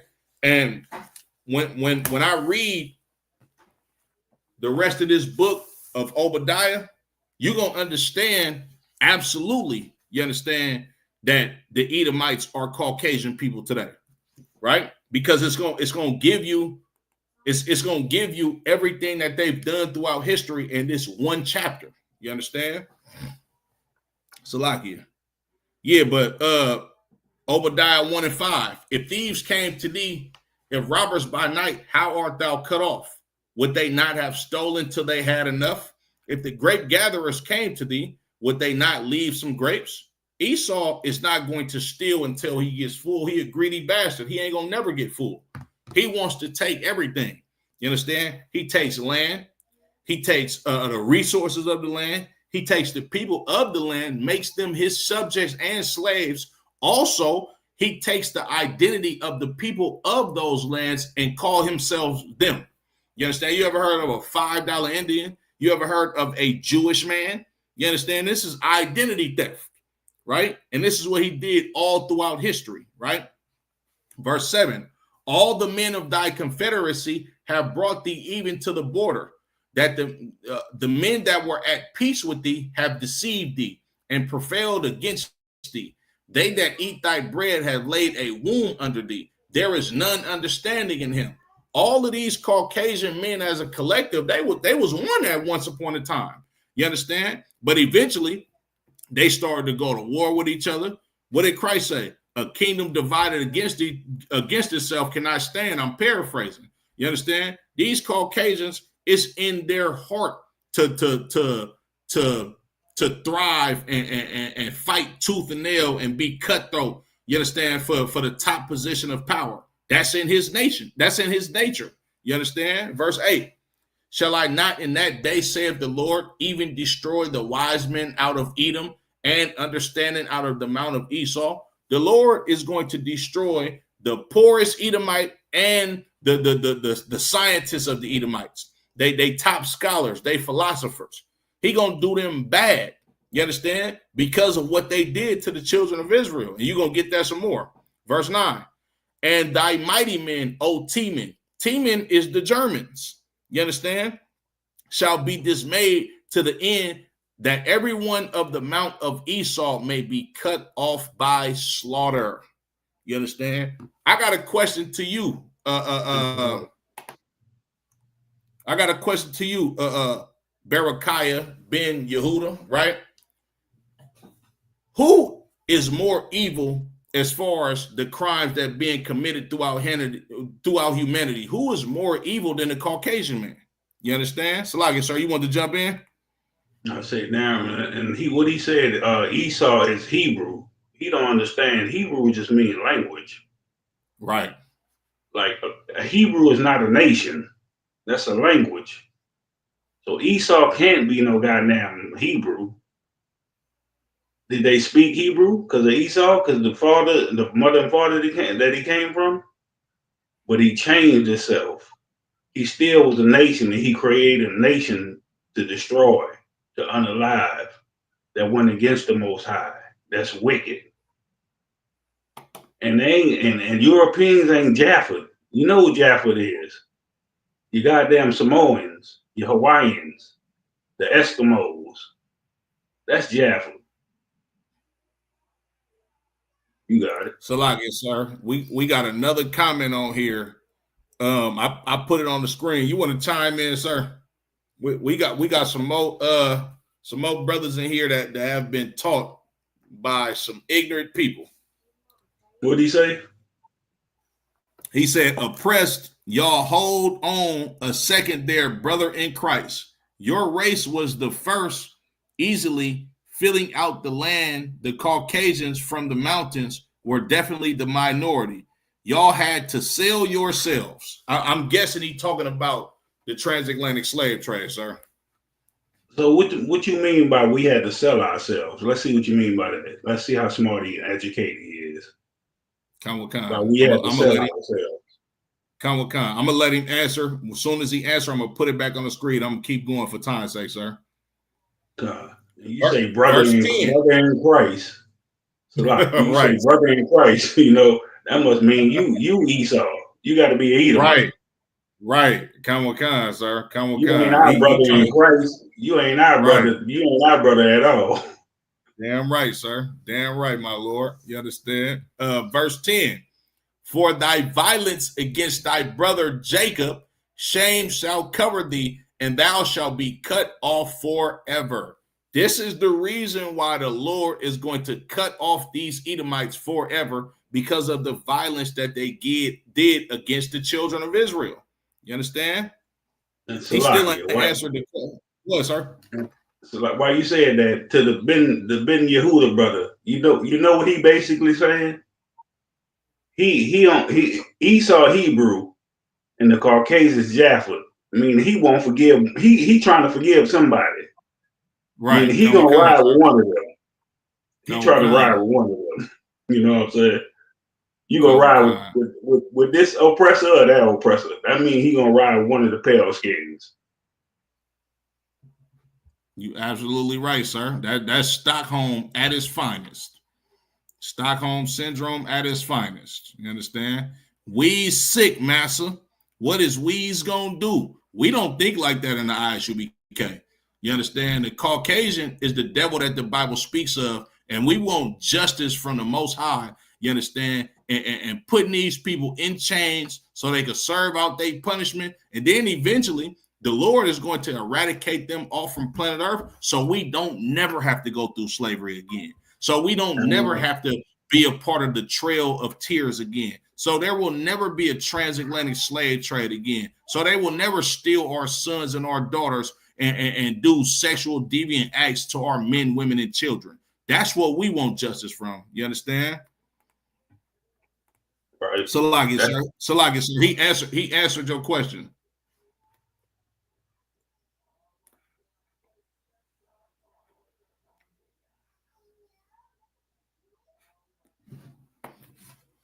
Wait, what? I'm saying, how can the whites, the minority, overrun the majority to enslave the black elites? So to the lesser one, I assume?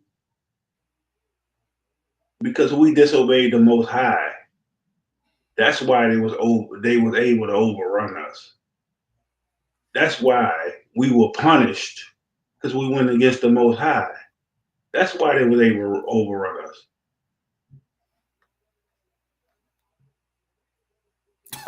Oh man, yeah. Hey, you hit it on the head, sir. This is definitely a Caucasian. Look what he said now, sir.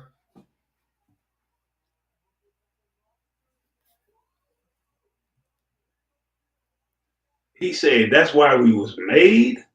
God made y'all black because stiff.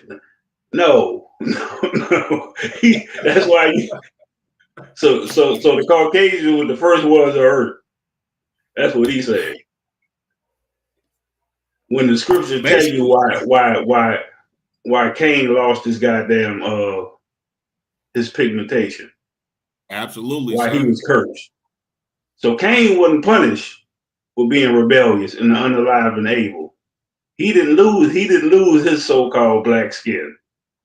We got made black because we rebelled against the Lord. You better stop reading that Book of Mormons. Right. And if I could too, sir, just to add to what you just said, right? Like, Thomas, you are a racist. You are the definition of a racist. Like, you can't fathom God's chosen people being black because you are a white supremacist and a racist. That's what that Book of Mormons is actually about. It's about white supremacy. It's not about the truth of God. You understand? As a matter of fact, Salakia, I'm going to come back to Obadiah. You understand? I got to go to Romans 9:13. Like, in other words, he's saying black skin is cursed. You know, so-called black. Sir. That's what he said.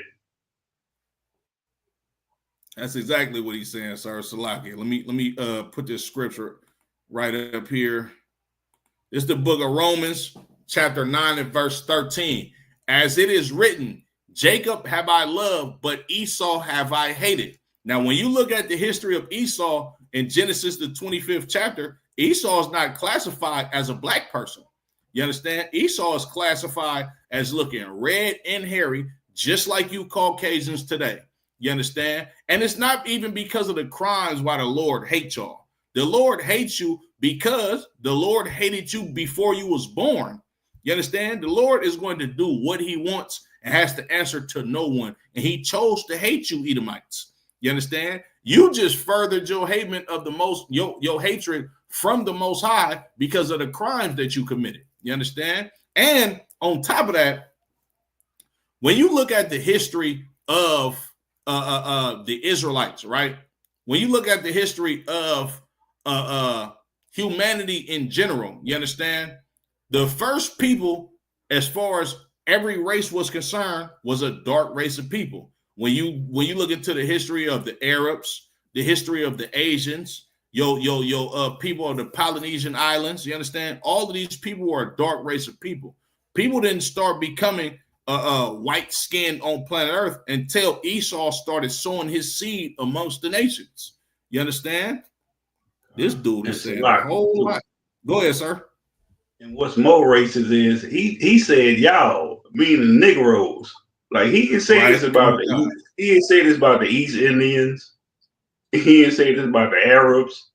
He didn't say this about no other goddamn race. He said y'all. Like, they ain't black like us. Even though we ain't the same people, like, they don't have brown skin. You don't figure that you curse because you got that dirty ass white skin? You don't figure that's a curse? You think that's righteous? You don't think when you out there in that sun all goddamn day and it's burning you up and you got to go put on some kind of cream or lotion to protect you? You don't think you curse? Right. Come on.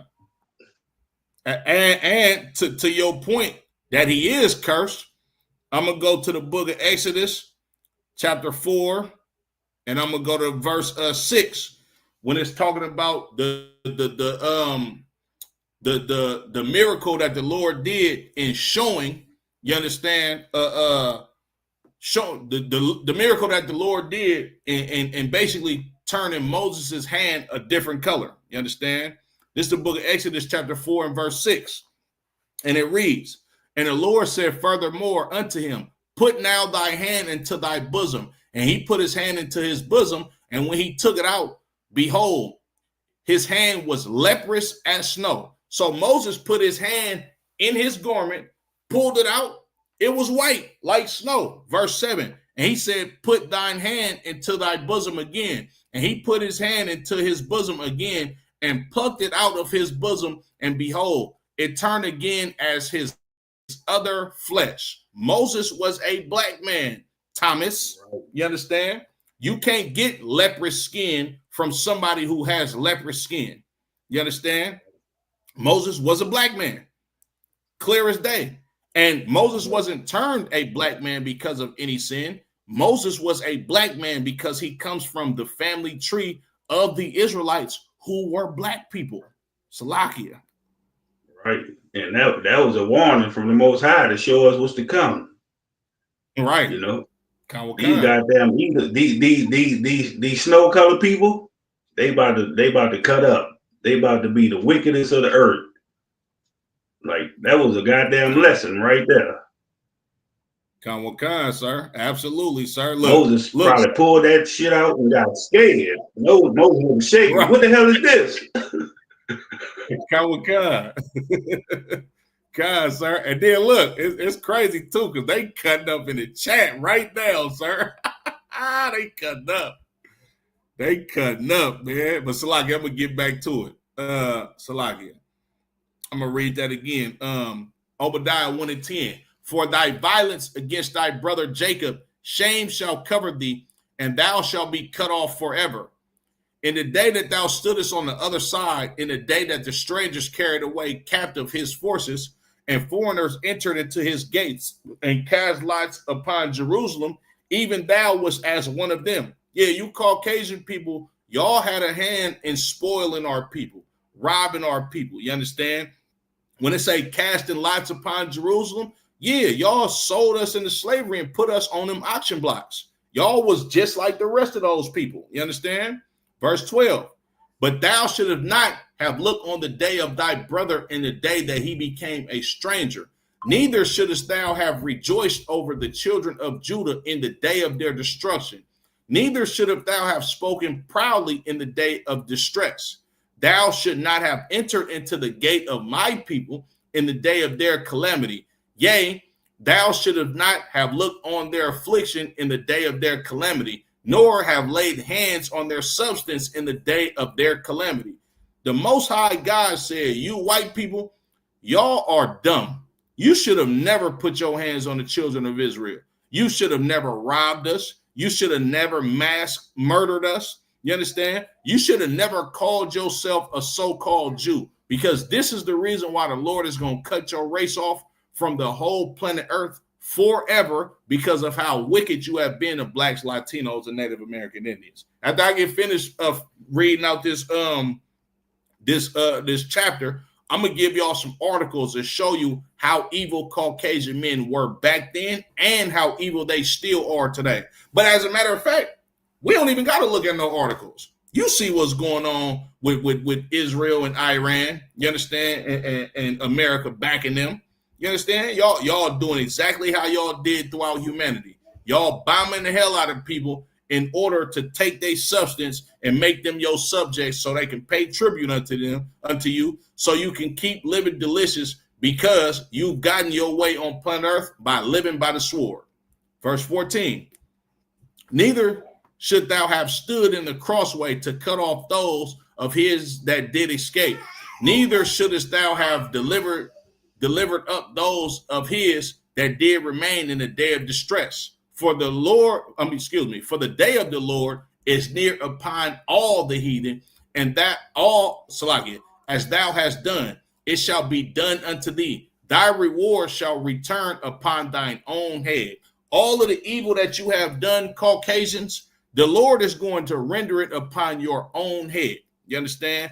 All of the rape, all of the robbery, all of the murder. You understand? All of the theft, all of these lands that you came and invaded and made these people your subjects. Well, you're going into slavery just how you put the children of Israel into slavery. You're going to be robbed and spoiled. Now, of course, we're not going to do the vile sexual deviancy to you, because we are better than you. You understand? But you will be our servants. You will be our subjects, thus saith the Lord. You understand? You will have to serve out your punishment in harsh conditions. You know who's gonna be in the ghetto? You understand?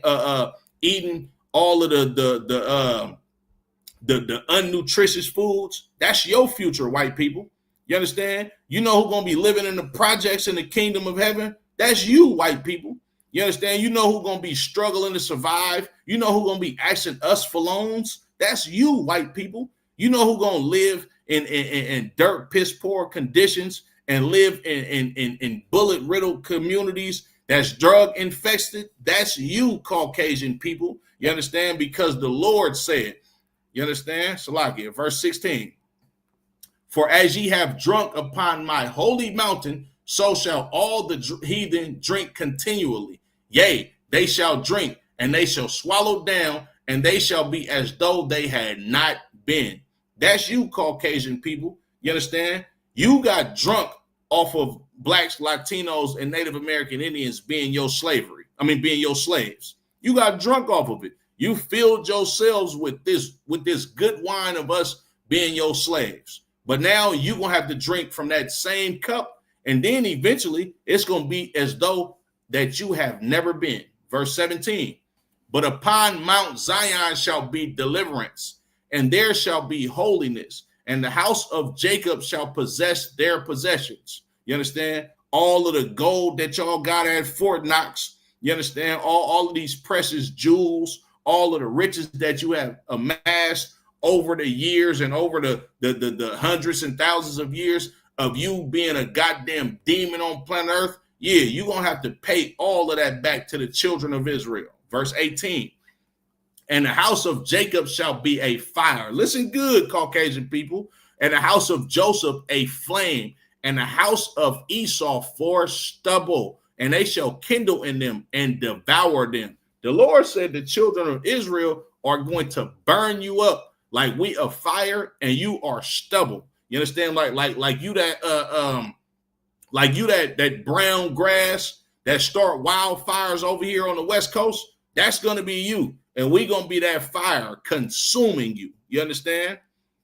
And there shall not be any remaining of the house of Esau, for the Lord hath spoken it. Enjoy your kingdom now, Caucasian people, because eventually we're going to be looking at you in museums. We're going to be looking at old pictures of Caucasian people like, damn, there used to be a people that lived on planet Earth that looked like that did all of that to humanity. It's going to be so many generations that in past that we ain't seen a Caucasian man. Our children are going to be shocked. It's going to be like looking at Bigfoot. You understand? It's going to be like looking at a saber-toothed tiger. You understand? You're going to be extinct. There's going to be stories about you that's going to be unfathomable by our children that live deliciously in the kingdom of heaven under Christ. Verse 19. And they of the south shall possess the mount of Esau. They of the plain, the Philistines, and they shall possess the fields of Ephraim and the fields of Samaria, and Benjamin shall possess Gilead, and the captivity of the host of the children of Israel shall possess that of the Canaanites, even unto Zarephath, and the captivity of Jerusalem, which is in Sepharad, shall possess the cities of the south, and Savior shall come up on Mount Zion to judge the mount of Esau, and the kingdom shall be the Lord's. That's the ultimate faith of the world. The children of Israel being, yeah, you're right, Thomas. The end is upon you. You understand? Thus saith the Lord. You see what's going on. You understand? I know y'all scared of World War III. Us in the ISUBK, we rejoice. You understand? Salaki, sir, you want to jump in? No, Salaki, he worded it right. The end is upon us. He know the end is upon his nation. Goddamn Esau. He worded it right. Like the Lord put the spirit on him. He don't even know it. The end is upon y'all. Okay. You right. Most High in Christ. Most High in Christ. Barakatah Yahweh Yahweh. You understand? Now, Salakia, let me I got a few articles. I ain't gonna read the whole article, but I'm let me see. I'm gonna read the whole article. Okay, this is an article, right, called Betrayal in Every Step. The human cost of the Trail of Tears. This is how evil you goddamn Edomites are.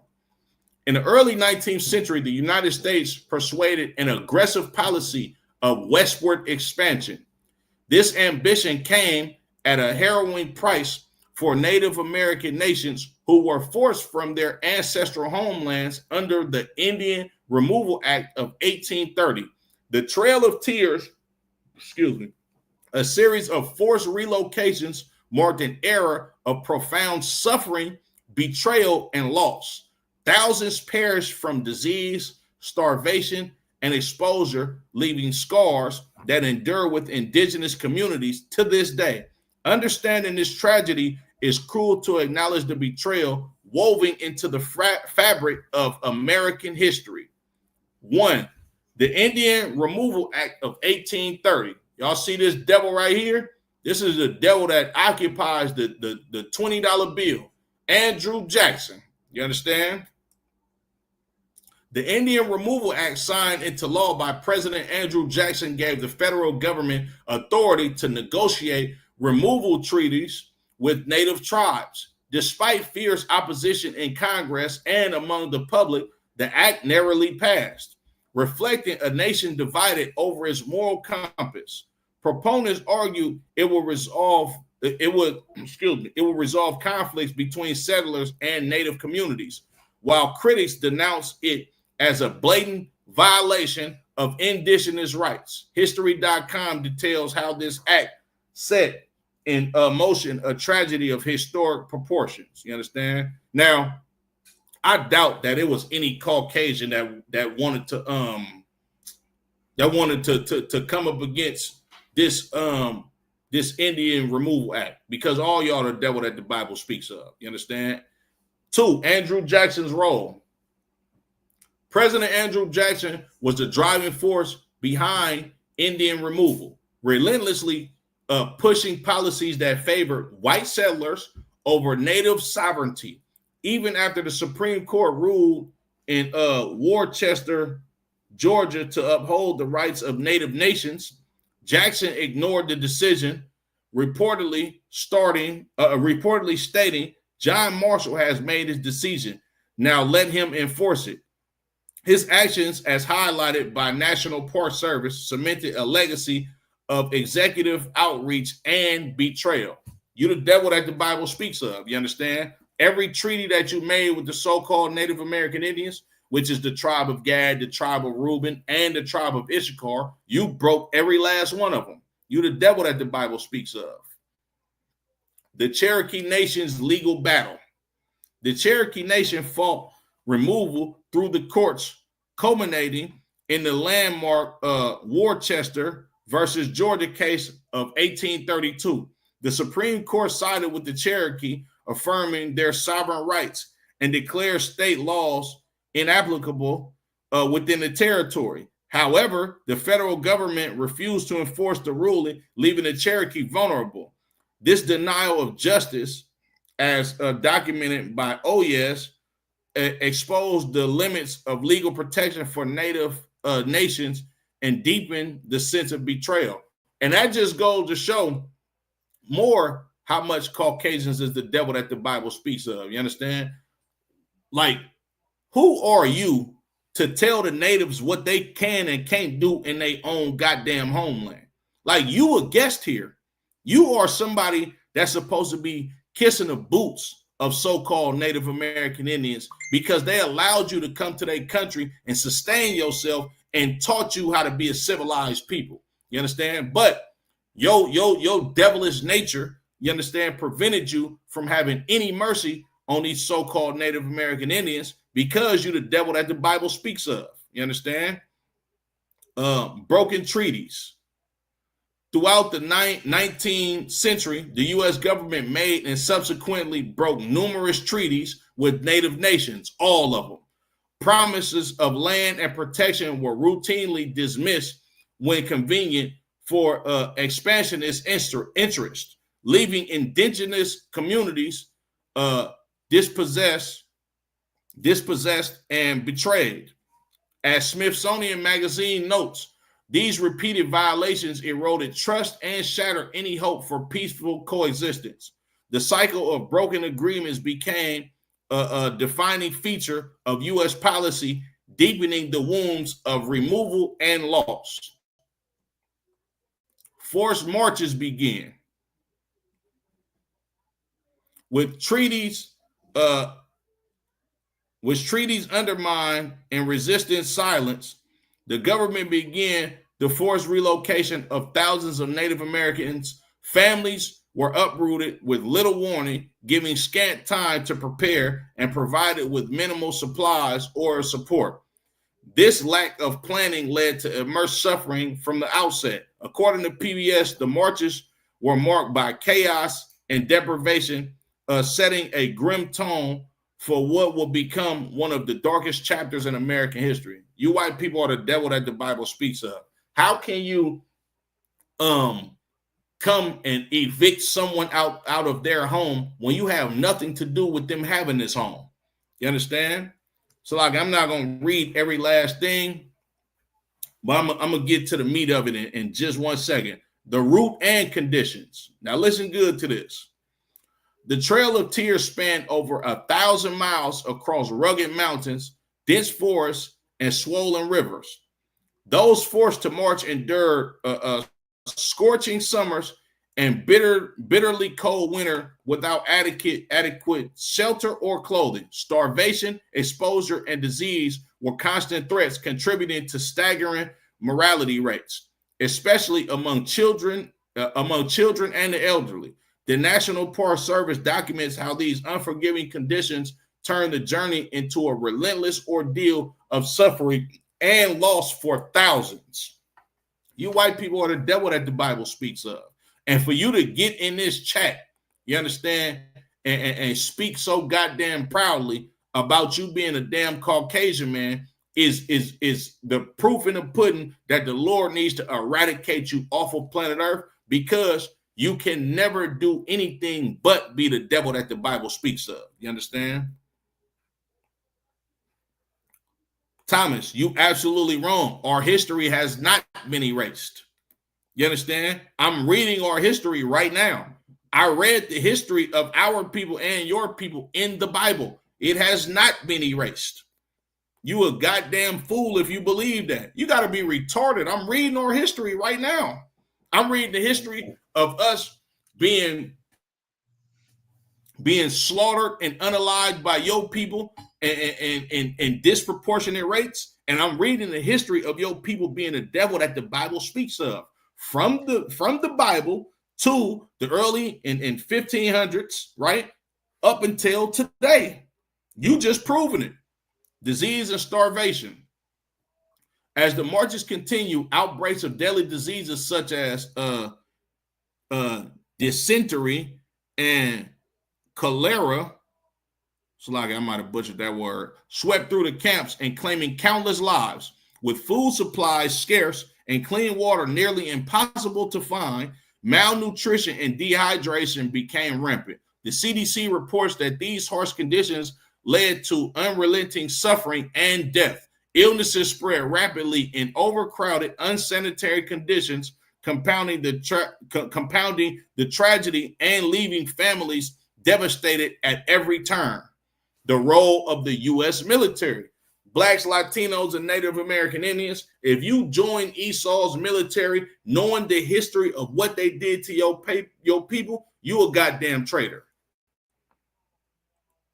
The U.S. military played a central role in enforcing the removals, often using overwhelming force to gather Native communities. Soldiers rounded up families at gunpoint, herding them into cramped, unsanitary stockades before the marches began.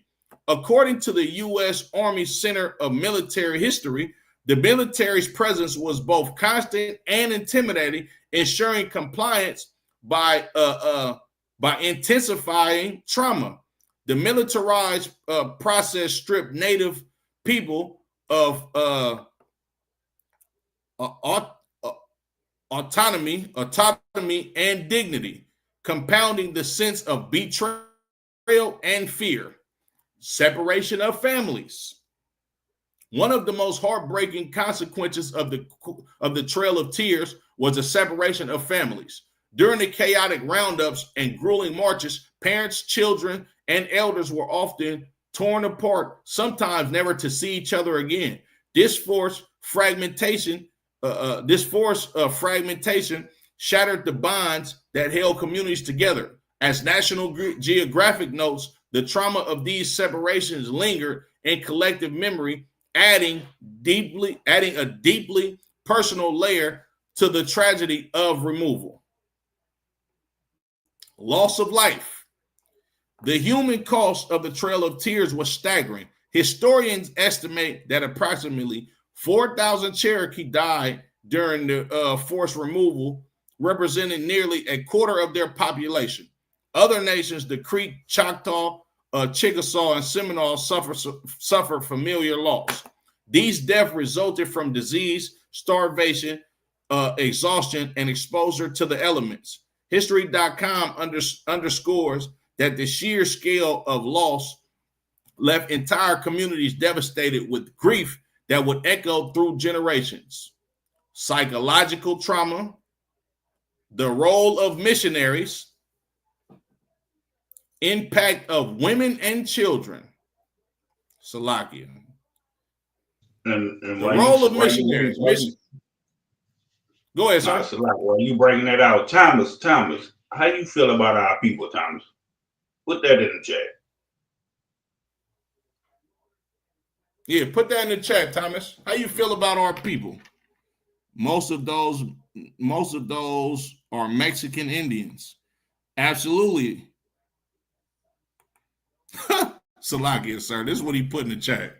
I see. He say most of y'all were the first.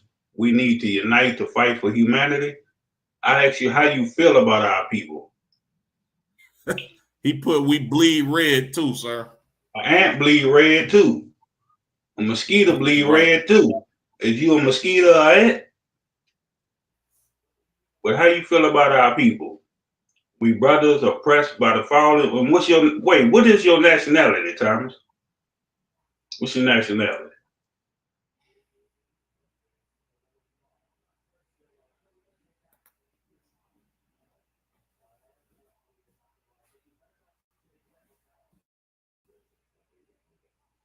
Let's see if we get some honesty out of Thomas. What's your nationality, Thomas? I'm a mute. You're a mutt? Oh, you're a mutt. So in other words, tell me this, Thomas. You're American, okay. You're a mutt American.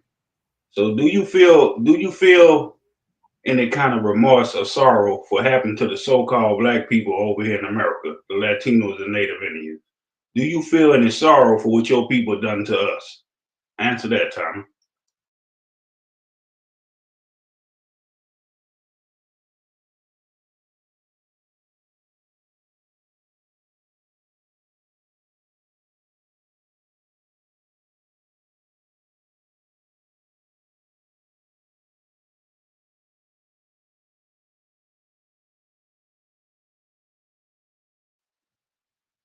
You disappeared, Thomas?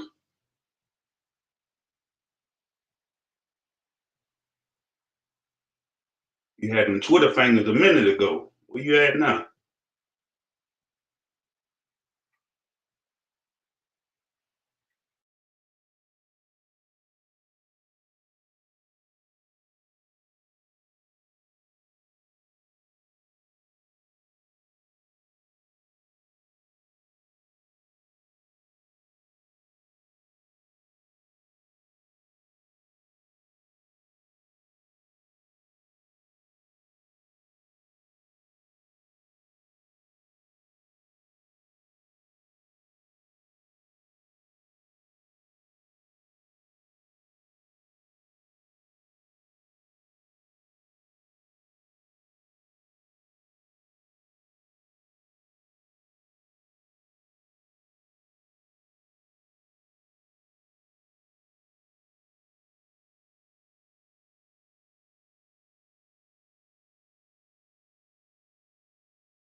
I can't see what you said, Thomas, because the brother fell off for a second.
Salakia, technical difficulty.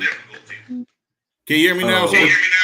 God, I can hear you. What Thomas say? How you feel? How you feel about us? How you feel about the tragedies that happened to the so-called Negroes, Latinos, Native Americans?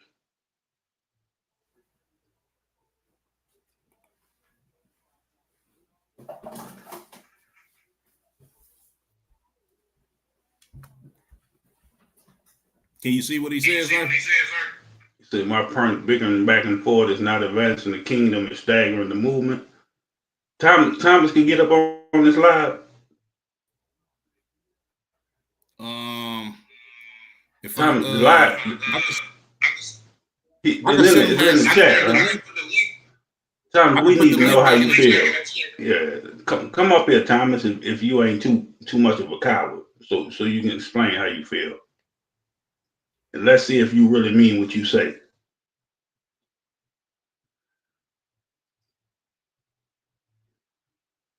Let's see if you a real proud American.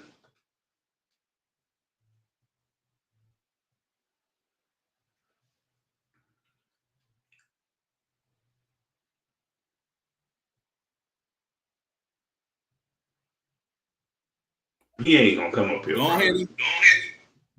ahead and get in here, Thomas. Come on, Thomas. Don't be scared. You a proud American. You American. Get up in there. Let's see how you feel.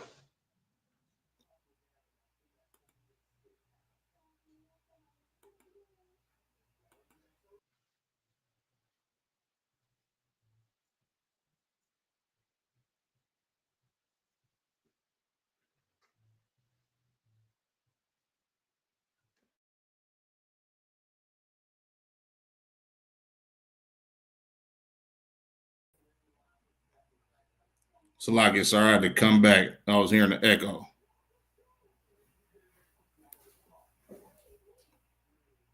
Can you hear me, sir? I can hear you. Come. I can hear you. Okay, Thomas probably ain't gonna come in here. He probably too coward. He ain't gonna come in. He just talking out the side of his neck. Yeah, God, so he ain't coming.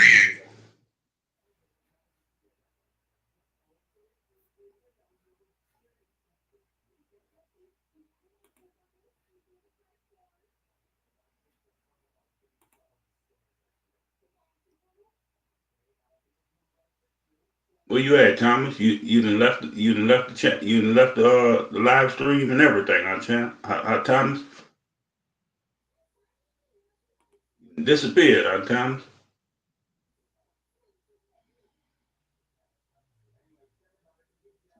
You say that the kingdom is stagnating, the movement.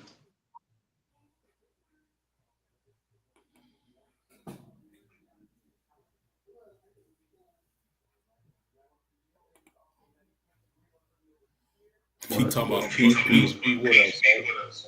Yeah, I know you was scared, Thomas. I know you scared. That's what the devil do. Devil talk a lot of smooth words, smooth as butter, but war is in their heart.